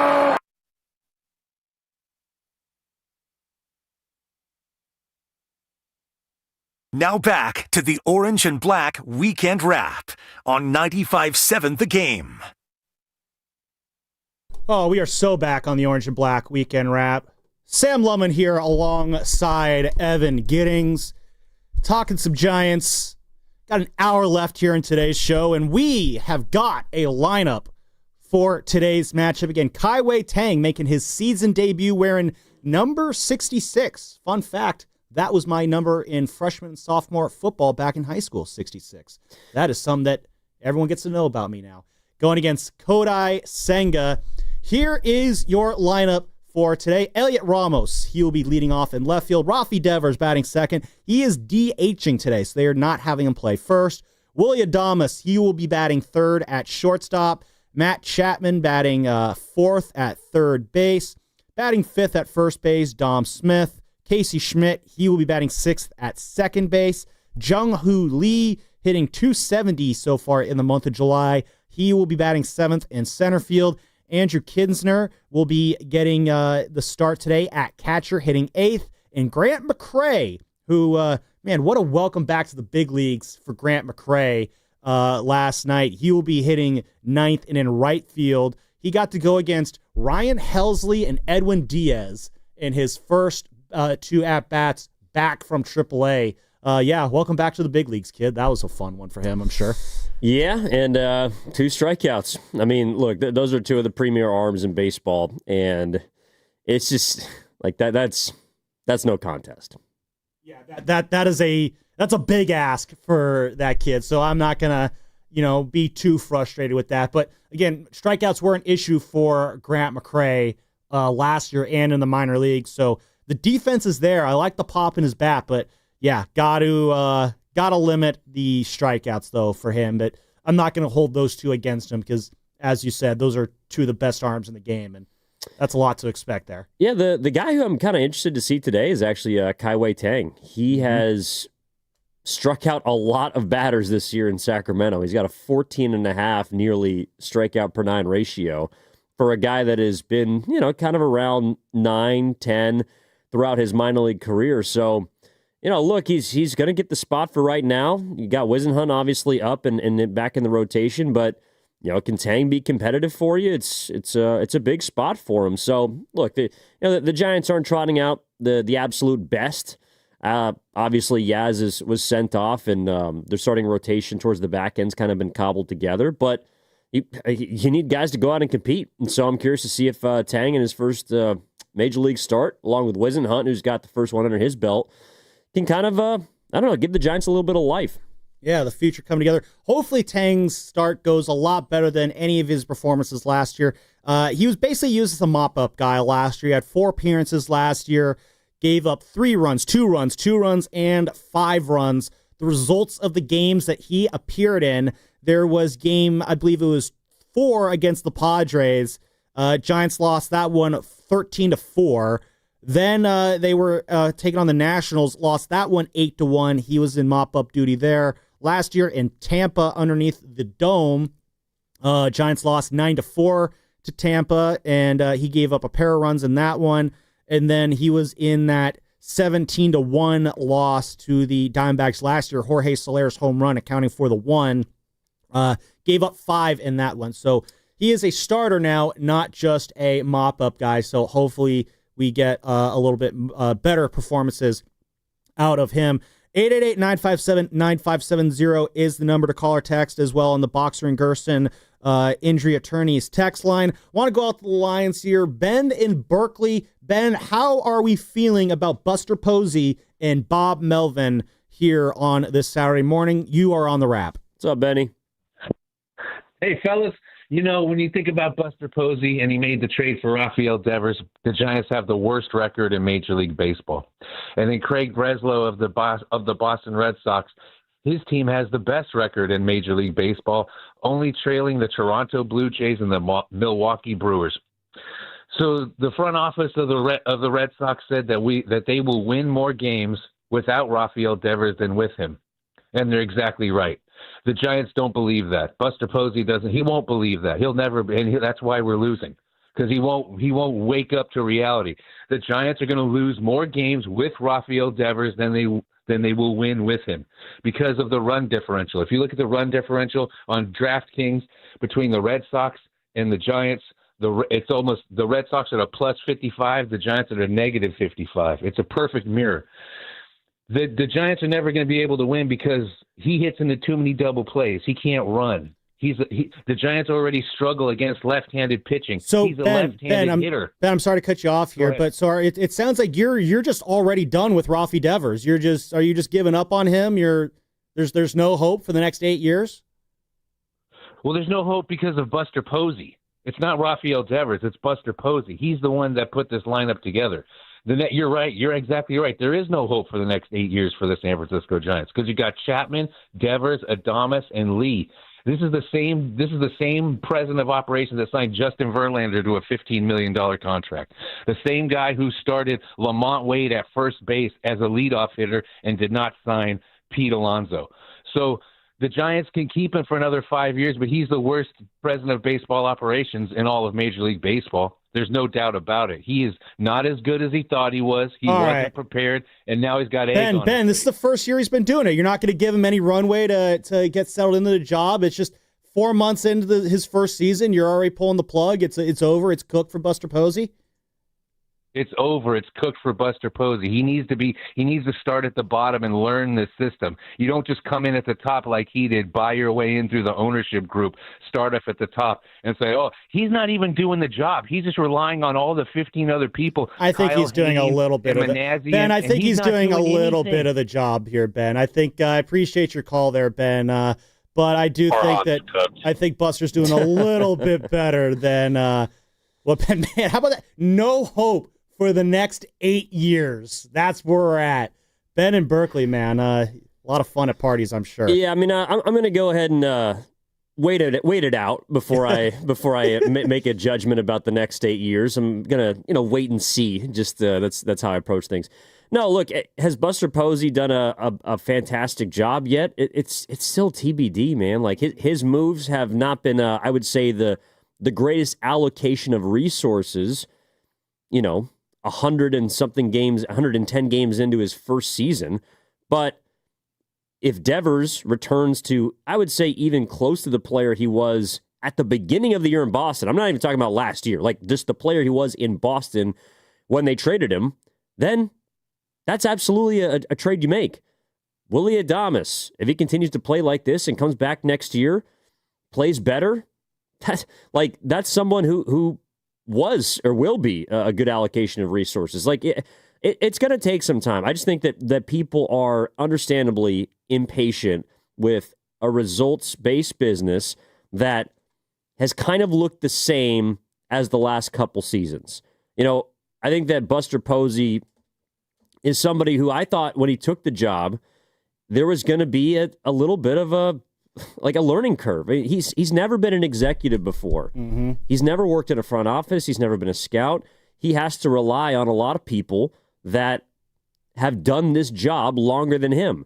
But as he learns on the fly, I have to also give him the benefit of the doubt as a great player and a baseball mind, obviously, that he's going to improve. So, the year hasn't gone the way you wanted it to, but you can't rob them of the opportunity to improve. And I do think that he's taken steps to separate himself from the prior regime, which refused to do things like sell at the deadline in recent years. Again, yeah, Buster's already done so many things that the prior regime wouldn't do. Deciding to sell is one of them, picking a direction. He did get the contract for Willie Adames done. We can sit here and cry and complain until the cows come home about the numbers on that contract, but the fact of the matter is, Willie Adames, as of right now, is looking like a successful signing. I know that we weren't saying that the last time you and I did this show, Evan. Adames? But yes, Adames. I said Adames, right? Yeah. I mean, I wouldn't say it's looking good right now. Successful signing. It's looking good. I think right now we could say it's looking pretty good. I mean, if he hits 240 with a 750 OPS for the is that next where we're going to be with years. Adames? It's just going to be it's going to probably be it'll be up and down maybe the whole time. He's had a great month, but yeah. I would not call that yet a successful deal. I think it's okay. I think it's going well so far with him, especially considering where it was just a few months ago. But if there are those like you who are still not fully in on that, I understand that as well. But yeah, he's trying to put his stamp on the team. It's not going to happen overnight. I looked at 2019 with Farhan Zaidi as I call it a year zero. You see it in college football a lot where the first year it's about evaluating the roster that you have and figuring out who should be staying, who should be going forward, who's going to be a part of the master plan, who's going to be hitting the road. That's what I feel like Buster came into this year thinking, I can hit the ground running with this team and we can do some damage right off the bat. We got Chapman. I can bring in a Willie Adames. I can add a guy like Justin Verlander to help out these younger guys. I understand that logic. I think this year has turned into a bit of a year zero now for Buster because he's not getting fired anytime soon. Buster has a long ramp here to work with. He's on the board. I mean... Yeah, he's a part of the ownership group. Yeah, well, that's and I'm sure he ain't going anywhere. Yeah, so Buster's locked into this for the foreseeable future. He's going to get a runway to make this decision. So yeah, it's far too early to be punting in any semblance right there. Nick in Berkeley, what do you got for the Giants for the rest of the year? How you doing today, bud? Morning, Ben. Oh, sorry, Nick. Hey, good, man. Hey, check it out, man. First of all, stop blaming Devers for everyone's problems, okay? The man changed leagues. He hasn't seen some of these pitches before. There's no excuses. Hit the damn ball. Hit a ground ball. The rest of the team needs to hit ground balls. We fly out way too much. Dude, there's nobody on the team hitting over 300. Melvin has put this team in position to win some games. It's up to players that are making a ton of money to go out there and execute their job. Now, if we were getting paid that much to lay concrete and we weren't laying the concrete right, we get fired. You know what I mean? Mm-hmm. What do you mean you do not know how to run the bases? Like, what is the problem? Go practice, bro. Like you're a professional athlete. There's no excuse for any weakness in your game. You should, if there is, you better be working on it in the offseason. If not, man, just cut these cats, man. Bring up some more guys from the minors. And the fact that the minor league team is in last place speaks volumes. If you're working on losing, then you working on losing. If you're working on winning, you're working on winning, man. It's levels to this, man. It's for everybody to sit up here and cry and whine. Blame the players, man. They're grown men. They got to play better, man. That's it. Nick, that was some great stuff. I like that. Just go practice, bro. Thank you very much for the call. Nick in Berkeley, man, he's always on point with what he has to say. Good stuff, Nick. Again, we're talking about the patience. We had Sean Dunston on earlier this week, and he had a great line about, needing to be patient with this team. Just take a look at what he had to say. Take a listen, I should say, not look, this is radio, on what Sean Dunston had to say about this season and being patient. Oh, yes, we all been through that. That's part of the game of baseball. That's why the game is played 162 games. It's not played as a sprint. It's played as a marathon. But when I played it as a sprint. That's how I am. I have a lot of energy, but you have to have patience. Me telling somebody to have patience don't sound right because I don't have no patience. But as I grow older, the patience is kicking in. It's a long season. You got to play. No one's talking too much about the Dodgers. They losing too, but they had a big lead. That's how it goes. There's always the Giants. But the Giants going to be all right. The Giants going to be just fine. Now, Dunston, again, he is a special instructor of the team, working with a lot of their younger players in the farm system. So he's got to probably dress it up a little bit in terms of the long-term outlook for this team. But the overall message is true. There is a level of patience that, and I know we love having patience in today's instant gratification society, but there is a level of patience that needs to be had here with this process with the Giants. And I feel like this past week, it kind of got driven home a little bit more. When you look at this team on the surface, you want to say playoffs, but there's still underlying issues underneath the hood here and around the margins of this team that need to be addressed. They tried to do it this year. It didn't quite work out, but that by no means at all means that the next few years are absolutely cooked. Like, they could easily finish strong this year. It's not, I'm not going to hold my breath on it, but it's certainly possible. But next year is still very much in play for this team to be a competitive, successful baseball team. The pieces are there.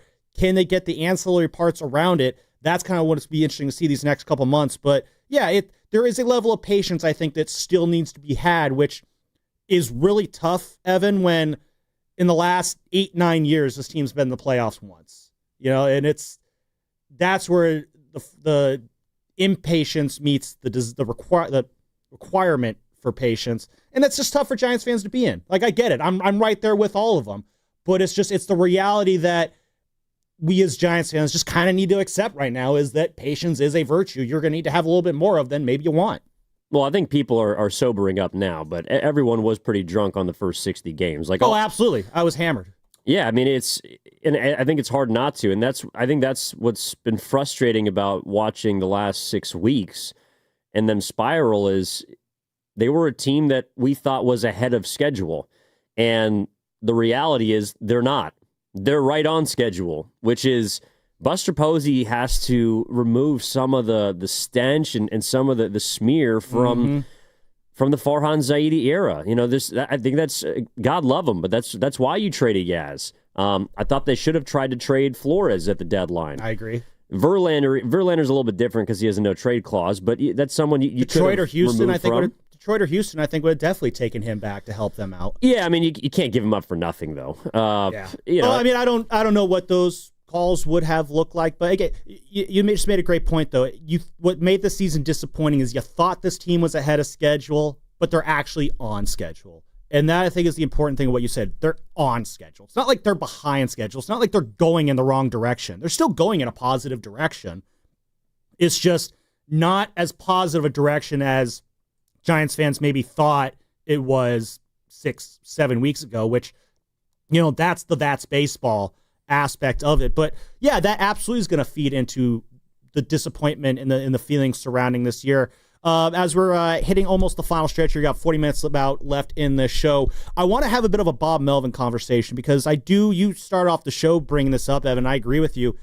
Bob Melvin might be managing for his job for the next couple months. And I'm just kind of curious, I want to get your opinion on this. Just what needs to happen in the next 2 months? 888-957-9570. I want to get the callers in on this too. But what needs to happen over these next 2 months for Bob Melvin to be guaranteed to return next season? Or is this a situation where I'm curious how many Giants fans where no matter how these next 2 months go, do they want to see a change at the managing position? But I want to get your opinions first, Evan. Just how do you kind of handicap these next 2 months here for Bob Melvin? I mean, it's his job to lose. Like he's got his option for next year picked up by Posey. You know, I think that was and they did it during not a good stretch either. So I think that Posey believes that Melvin is the manager for this team next season. That said, if things continue to spiral, if this team continues to stink, and I would say really, if they continue to not demonstrate an ability to play fundamental baseball, I mean that's as much as I think it was Nick in Berkeley. He's right. It is on the players. At some point, that's the resume of your coach. Mm-hmm. You know, yes, Pat Burrell can't hit for these guys, but if you can't hit for a full season, that's on the hitting coach. Mm-hmm. Like I gotta put some blame at his feet. You know, if this team misses the playoffs and ends up 15 games below 500, that's 2 consecutive seasons for Bob Melvin in which his team has really sputtered at the end of the year. Last year, they finished 2 games below. This year, you'd like to see them above 500. But if they just continue to kick themselves in the you know what and shoot themselves in the foot, like I have no other place to look than the manager. I think that Bob Melvin is a good manager, but his team has not played good baseball, and that's not something I can ignore. And I think that Buster Posey showed us at the deadline that he can't ignore stuff like that. I don't think that Buster Posey wanted to sell at the deadline. In fact, I think he was looking for any semblance of life from this team to add to it, to try to make them as competitive as possible. But he had to basically, I think, take what we're all taking as fans, media members, and that's just the reality that this team is not very good right now. So that falls at the feet of Bob Melvin. I think it's his job to lose. If I had to bet now, I think he'll be back next year because I also think that this team is good enough to win some games down the stretch and be in the hunt. You know, not necessarily make the playoffs, but if they're in an August and September chase and you know they're looking 5-4 back of the wild card, yeah, I think Melvin absolutely keeps his job. Yeah, So a few weeks ago, my stance on Bob Melvin was playoffs or bust. Just with the team he had, I thought he was good enough to where, yes, this should be a playoff team. And if it's not in the playoffs, it's hard not to have that be a negative reflection on the manager. I'm not quite there anymore. In fact, I'm not there anymore because it got a little bit harder to make the playoffs for this team yesterday this week in terms of moving off of the guys they did. So I think at this point, the performance the next 2 months is going to matter far more than the record or the final result, or the process is going to matter more than the result the rest of the way. So, you know, if they go on a surprise run and have a winning record and even make the playoffs, then yeah, obviously Bob is back. I do think, though, that if these next 2 months are full of just, again, you talk about signs of progress, feeling better about the direction of this team. If the next 2 months are a lot of just the same issues, lackluster play in the field, mental mistakes on the base paths, not coming through with the situational hitting, if the play is uninspired, then at that point, yeah, it becomes a negative reflection on Bob Melvin and the coaching staff. And if that ends up being what these next 2 months look like, it becomes a little bit harder and harder to envision Bob Melvin still being the manager of this team going into next year. And I think an extra wrinkle that you can throw into here, Evan, and I brought this up at the end of June when it was Dan and I in here. You got a guy in Texas whose contract is up after this year. And yes, I am going down there. I'm going down the Bruce Bochy hole right now. If there is a situation where Bruce Bochy is available this winter, if I'm Buster Posey, at minimum, you're doing your due diligence in making the call to see if there's anything there to make something happen. Outside of that, I mean, again, I don't know who else might be available. Maybe the Giants go and try and poach like a Stephen Vogt or a Will Venable from, you know, the Guardians or the White Sox respectively.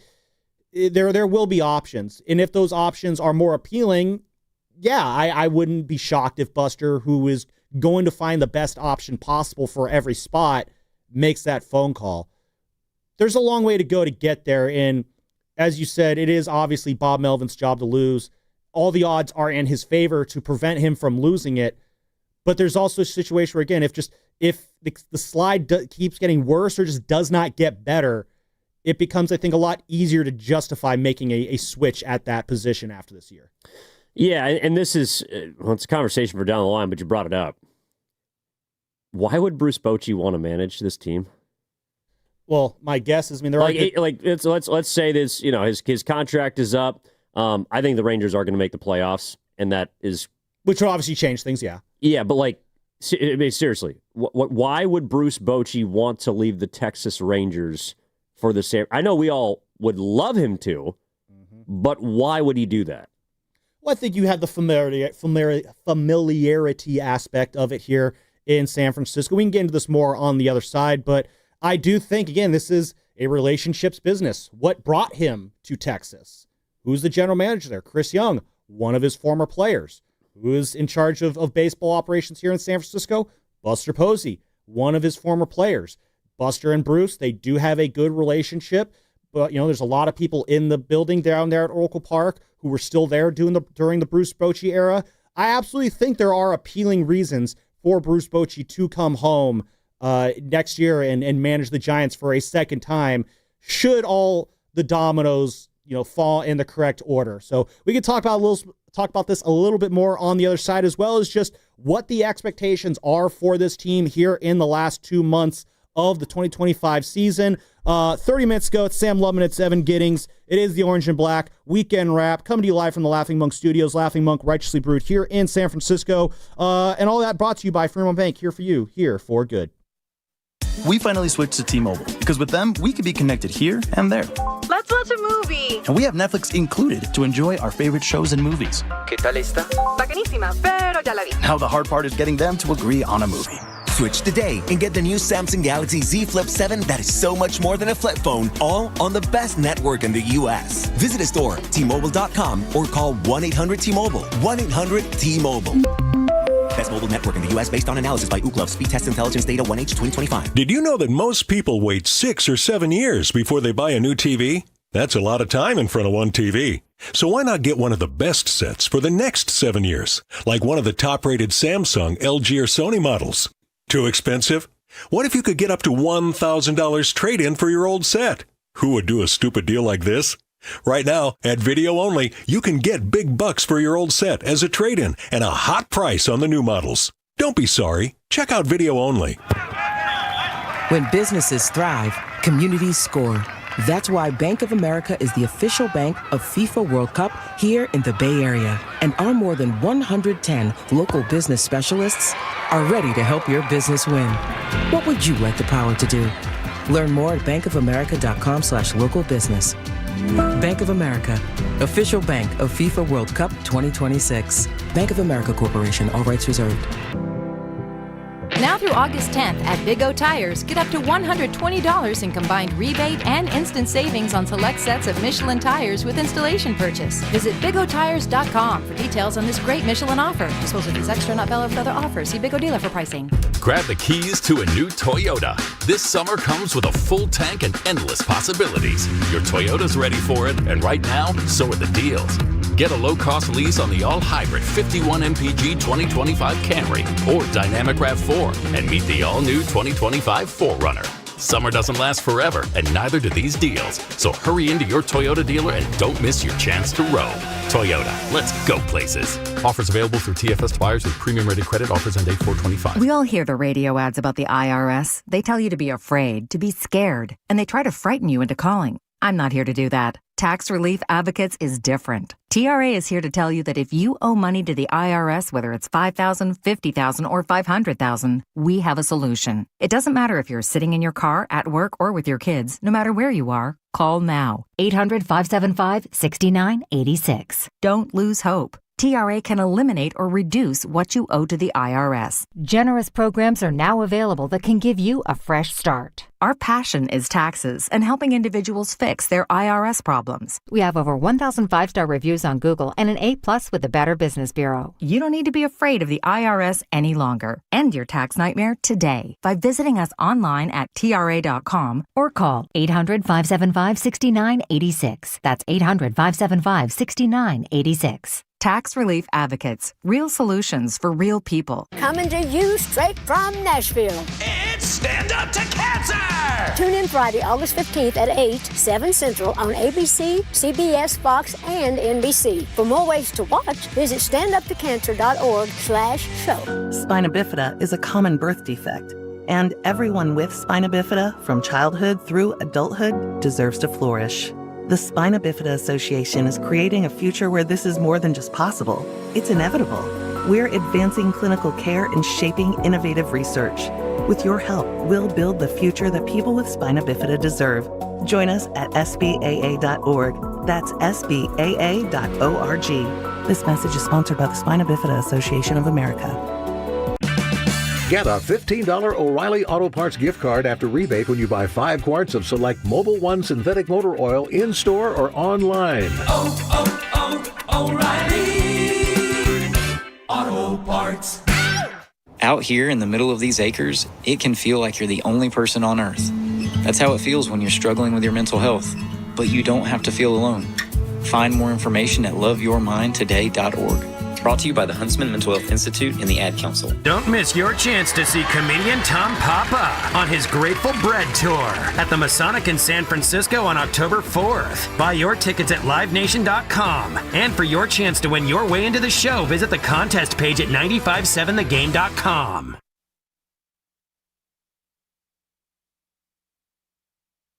Later, dudes. Let her rip. Hang 10.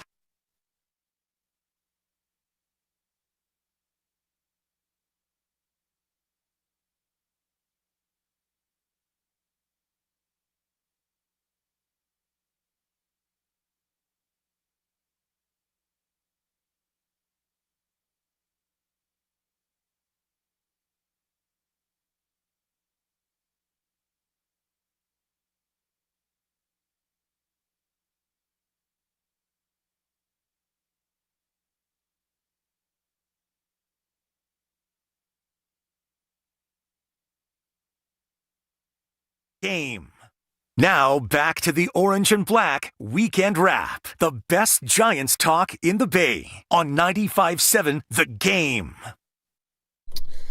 Oh, I get it. Final countdown because we're coming to the end. I like that. It's good. I've done that. Oh, last stretch here on the Orange and Black Weekend Wrap.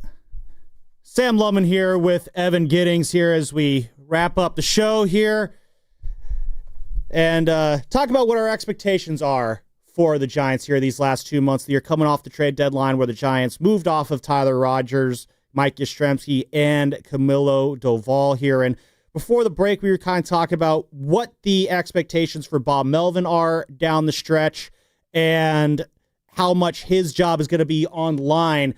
Again, I'm kind of curious from Giants fans, 888-957-9570. Do they want to see Bob Melvin come back next year? I guess that's part of it. But is Bob Melvin, in your opinion, managing for his job? Or is this a situation where you are putting it more on the players than the coaching staff? And it's on the coaching staff to show you, it's on the players to show you that they belong here next year rather than the coaching staff. So love to hear from Giants fans on that here. But again, so getting into what the expectations are the rest of the year, this is still a team, when you look at it on paper, that is still very much good enough to win. Bob Melvin was asked about this pregame yesterday in terms of what he's expecting from this team down the stretch. Here's what he had to say on that matter. We didn't play well enough to put ourselves in a position to buy, and obviously we've made some moves, but I don't think it changes our mindset as a team. We have really good players here. So, we'll put Randy in the closer's role. That's a plus for us to have somebody like that can pitch into the closer's role. Buto's here, and he's a nice arm as well. We've gotten contributions from other guys in the bullpen that are still end up being a strength for us. And basically from the position player group, it's pretty much the same. All our core pieces that we've signed here for the long term are all still here. So the mindset of the team has not changed on how, we go out there and play and what our goals are. So for Buster, tough balancing the now and the future, but didn't take away enough of the now for us not to have the same aspirations that we do. So again, I think most of that is based on the fact that the lineup is more or less the same. You don't have Mike Yastrzemski anymore, but he was kind of transitioning out of an everyday role as they try to bring Luis Matos into the fold here. So the talent is there for this team to still be competitive down the stretch. I don't know if playoffs are the fair expectation anymore. Again, according to Fangraphs, there is an 8.6% chance that the Giants can make the playoffs, but Playoffs? There is precedent. The Tigers did it last year, and Bob Melvin was asked about that as well. And here's what he had to say about the concept of, even though you sold off, you could still make a run. I don't feel like it was a big sell-off for us based on who we still have here. So, we didn't do like the Twins did. So I think we're trying to strike a balance of keeping a group here that we still are optimistic about. So I don't think our mindset has changed here. We don't feel great about the way we played for the last month, and we know we have to right that. And the first thing is going out there and trying to win some baseball games, because that's been difficult for us, but the mindset hasn't changed. Basically, it's very simple, Evan. You've been hearing about a lot of these guys. They have to play up to what their track records have suggested they're capable of doing. Like, I'm just tired of hearing so much. Again, we're talking about, we were saying it a lot early on. Oh, Adames, he's going to be fine. He has a track record. It'll come around. It did start to come around, and we are starting to feel better about Willie Adames. But we've been saying the same thing about Rafael Devers. Dave Fleming, I think, when he comes on the morning roast, it seems like he's saying it once a week. Guys, Rafi's going to be fine. Rafi's going to be fine. It's going to come around. Rafi's going to be fine. He just needs to get to adjust. It's a similar thing with Matt Chapman at times. You know what he's going to bring. He's going to be fine. It'll come around. It's just there's too much relying on the track records of this team, and when those track records aren't coming to fruition, that's where the frustration then starts to bubble up for Giants fans here. But it comes down to, do you believe that this lineup is capable of playing up to the expectations that these guys have set for themselves throughout their careers and at the beginning of the year? Yeah, they did it, Like they did, yeah. They were 12 games above 500 at one point. They clearly can play. They clearly can hit better. They clearly can play better. Doing it all at the same time has been the difficult part. And in regards to Melvin's, interpretation of what Posey did, I think he's kind of spot on. Like I didn't view this as a fire sale, and I didn't look at this deadline like the Giants needed to sell off a bunch of pieces, because I don't believe that they think they're that far away. They just had to admit that they're closer to being sellers than buyers because of what happened the last 6 weeks. If things had gone differently, I think they might have been a team like Cincinnati. Cincinnati is probably not better than the Padres, the Mets, or I think the Phillies are the other wild card team, along with I forget who the right now is. the wild card standings are the Cubs, Mets, and Padres hold that 6th spot. The Reds are the first team out. They're 3.5 games back. Then the Giants 6 games back. Cardinals 6.5 games. Miami Marlins sneak into the picture, sort of. They're 7 games back. Yeah, so the Marlins didn't really sell. The Cardinals did a little bit. They obviously got off their closer. The Giants did a little bit. But the Reds, meanwhile, traded for a third baseman. They traded for Brian Hayes. They added Zach Littell, who's a starting pitcher and has really helped the Rays this year.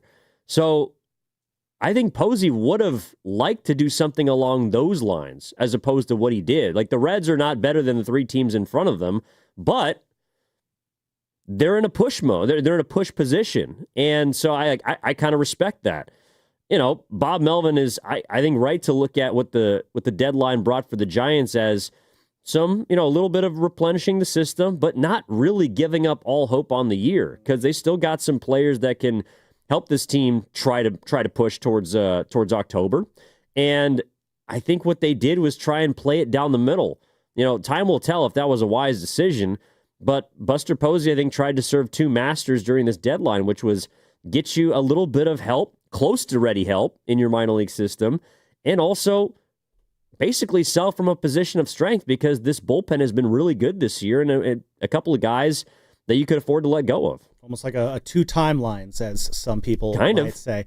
But no, and I agree with your saying there because, that obviously the pieces were there. And like a lot of people say, oh, the Giants need to do a rebuild. That's what this is. The Giants are in rebuild mode. I would not use that word. This deadline, if I were to describe it with one word, is this was kind of like a repositioning, so to speak. So like the Giants had to reposition themselves because, again, they don't have a lot of depth in their farm system. They need to add some beef there. They need to add some pitching depth to their farm system. In that, hopefully we'll get a little bit with that in Blade Tidwell. They did take care of some other needs, along with Drew Gilbert. They did need an extra outfielder there. They do need a planet catcher. That's what Jesus Rodriguez did. There was a realization that not all of your resources were up to snuff here in terms of what you need in order to compete. And I do commend Buster Posey for and this is a guy, Buster, who has said in the past, like, you should always be in win now mode. That's always the goal. It was to try and win. That's what he was when he was here as a player. The Giants were always in win now mode when he was here. The only times that the Giants really, truly sold in Buster Posey's tenure as a player was in 2017 when they moved Eduardo Nunez at the deadline. There's 2018 when they flipped Andrew McCutchen for Abdul Avellino. And then there's 2019. And none of those were big-time sell jobs except for maybe 2019, which, again, I call that more of a repositioning that I did as a sell-off or a rebuild move there. So, Buster, I feel like, I like that line. He's serving two masters here. He's trying to straddle the line. I do like how he more or less straddle the line because it does keep the concept of competition down the stretch wide open here for the Giants. I'm curious here, Evan, here in the final 15-ish minutes of the show, looking at this roster, there are three guys, again, we all know are going to be back next year, no matter what. Rafael Devers, Willie Adames, Matt Chapman. Barring something completely unforeseen, those three will be in this lineup next year. But the other 6 spots, there's definitely some up for grabs here. When you look at this lineup, who do you want to put under a magnifying glass these next few months here? And just like, however much we've been focusing on this guy before, we need to focus on him a little bit more because what role he's able to play for this team is going to be very important next year. Who's the guy you want to put under a bit of a bigger microscope, magnifying glass, words, down the stretch? It's Patrick Bailey. I really don't think it's even that close. He's played 306 games at the big league level, and he's got a career OPS of 620. I know he won the Gold Glove last year. I know he's had some big moments, walk-off home run inside the park or on line one, but I cannot have an everyday catcher that has no ability to hit double-digit home runs, doesn't have much gap-to-gap power, strikes out a lot, and isn't going to hit for an average above 230, which is his career high mark. I think he profiles to me right now as more of a backup catcher. Like I'm not saying he's not a big leaguer, but to have that guy in your order right now, I think severely limits what you can do. And they have a lot of those guys, by the way, but Patrick Bailey is someone they're going to have to make a choice about. Are you willing to essentially live with nothing, depending on where he's hitting in the order? I'm assuming 7, 8, 9, just because towards the bottom. He's a decent defender. One of the things that also makes him valuable behind home plate might be becoming a bit archaic due to the automated strike zone that's eventually going to hit Major League Baseball, and that's framing. So I think that Patrick Bailey he's obviously a plus behind home plate, but out of all the guys that I'm looking at, and I know he's still under team control and he's relatively cheap, but to me, Patrick Bailey is somebody that they're going to have to make a choice on. And I can't imagine that Buster Posey, being the catcher, Hall of Famer that he is, or future Hall of Famer that he is loving watching a guy with a 568 OPS across 88 games this year with 2 home runs, one of which didn't even leave the park. I can't imagine that Buster Posey is very happy with what he's gotten from his catcher this season and what he's seen for the first 3 years of Bailey's career. No, and again, right on point there. And I think with Bailey, the most frustrating thing is the offense. We thought, first, the offense he had when he first came up, you knew it wasn't sustainable because so much of the damage he was doing was from the right side of the plate. which he has never had success from the right side of the plate at any level other than a couple of months when he first came up in 2023. And man, it just feels so crazy to think that we were actually at the time saying, oh, is this the next Buster Posey? No, Patrick Bailey is never, ever, ever, ever, ever, ever going to be mentioned in the same sense as Buster Posey. Even at the time, it was absurd to make such claims because A, it wasn't true, and B, it's far too great of an expectation to immediately think that a guy a couple weeks into his career is going to be, replacing the legendary Hall of Fame catcher that preceded him. I mean, that's like saying the next point guard for the Warriors is definitely going to be as good as Steph. No, that's just a ridiculous expectation to put on anybody in that situation. But then you go, since then, though, the regression of Bailey, the offensive regression, again, you knew it was coming because he was hitting way over his head. It's regressed far more than I think anyone would have anticipated. The really concerning regression, though, for me with Patrick Bailey is a little bit on the defensive end. He did get the Gold Glove last year, and for the rest of his career, he's always going to be known as Patrick Bailey, Gold Glove winning catcher. And that's going to look really good on the resume. Whenever his lineup is shown on the TV, they're going to have a little Golden Glove, little icon next to him there. And that'll be really cool for him. But that doesn't, just because you win a Gold Glove once, doesn't mean you're always a Gold Glover for the rest of your career. There's a lot of players out there throughout the history of this game that have one Gold Glove on their resume. I hope that's not the case for Patrick Bailey. I don't think he's going to be in the running for a Gold Glove this year. He's had some good moments defensively, but I feel like there's been a regression defensively. A lot of that tied into the whole one knee down thing. And this is something that Shasky and I have talked about a lot and argued about a lot in the mornings on the morning roast. He hates it. I think there is definitely a place for it. Patrick Bailey's strike stealing ability has been a massive asset for the Giants these last couple of years. Buster Posey, when he joined the broadcast booth on Sunday Night Baseball last weekend against the Mets, he was asked about it, and I thought the way that he summed it up, it was absolutely perfect. Here's what he had to say last week, Buster Posey on Sunday Night Baseball, talk about the one knee down technique for catchers. I like the one knee. I wish I did it my last year playing and think it would have saved my hips some. I do think there's still a time, runner on third base, you got to block that ball. And if you don't feel like you can, slide out and get to a pitch, well, maybe you need to try something different than being on a knee. And you might sacrifice one of those fringe pitches in that situation. So to me, it's always about looking at the scoreboard, and the scoreboard is going to tell you how you should act defensively and offensively. And so I like, there's two things he says there that I like. One, that he wished he did it more because it could have helped his hips out a little bit. And I do think, that's a positive of it. There is also the ability to steal those low strikes, which Patrick Bailey has been very good at. How much that matters with ABS next year remains to be seen. But there's a time and a place, and this is where Patrick Bailey needs to get better behind the plate. You don't always need to be one knee down. There are times where you got to just be in the traditional squat so you can throw guys out. There is times you need to be in the traditional squat because his ability to block baseballs has regressed a little bit this year, especially when there's a guy on third base. That can cost you runs. Those are the kind of things I need to see improvement from Patrick Bailey here down the stretch. Again, we're talking about, who are you putting under a magnifying glass here down the stretch here for the Giants over these last 2 months. The guy for me, it's got to be Jung-Hoo Lee. And this is the guy who, again, he hit a lot in the KBO. He's a consistent 300, 320 hitter when he was playing in the KBO. Ever since he's come to the Giants, though, it's all been about, can he adjust to Major League Baseball pitching? Can he adjust to this level of play?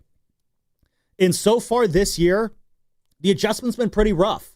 It's just, you saw it a little bit in April when everything was going well. He had probably one of the better approaches at the plate on this team. But the last 4 months, it has just been a grind with Jung-Hoo Lee at bats. And it's just all the more frustrating watching him grind through these at bats, watching him grind through, the mistakes in the field every now and then.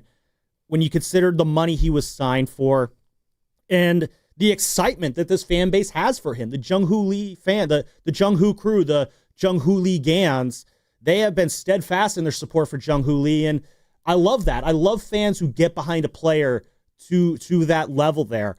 And I want to see those fans rewarded for the support they're giving to Jung-Hoo Lee.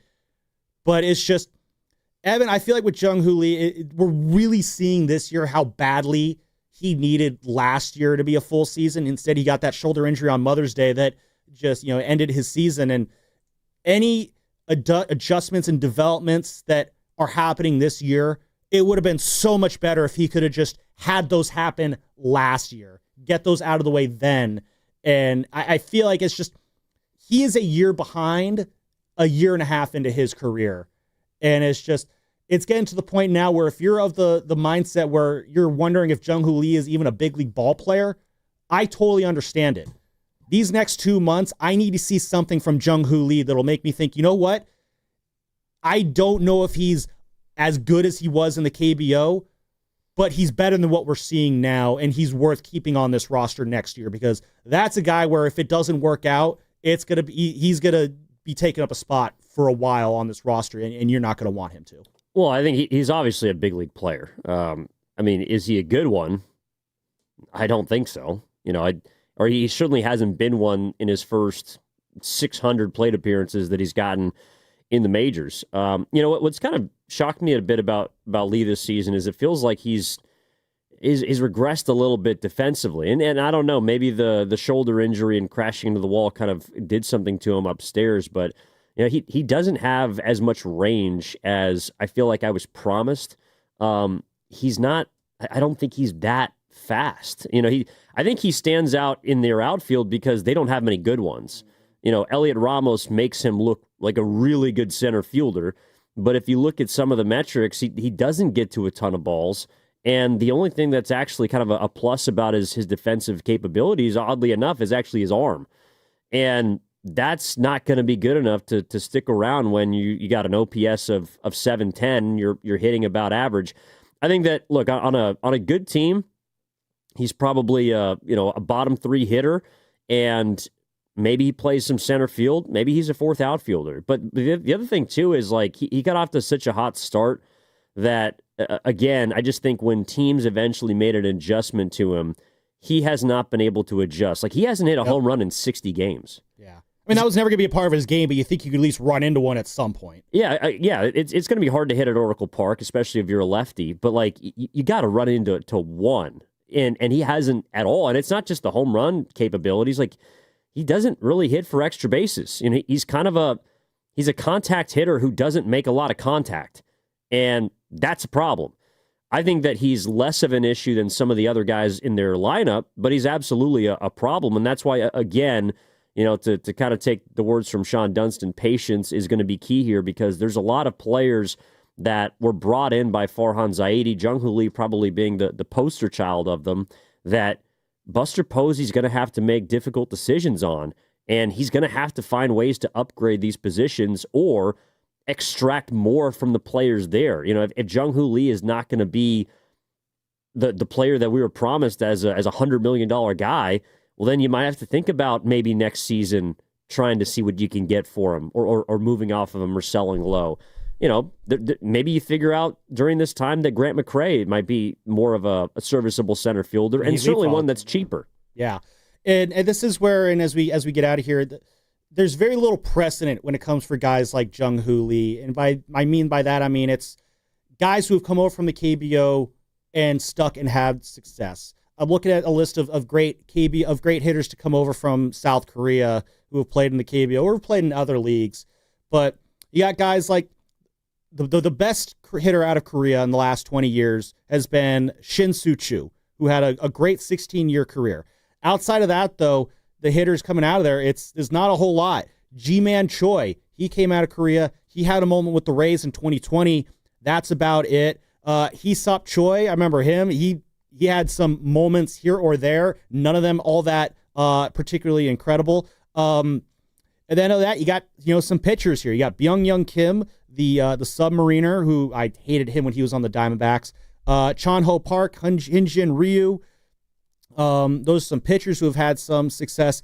The guy who I've always looked to as a comparison, though, has been his old teammate in the KBO, and that's Ha-Sung Kim, who got off to a rough start his first year in the big leagues after coming over from the KBO, was a little better in his second year, and then he was an all-star in his third year. He's had some injury issues as of late, which has kind of slowed him down.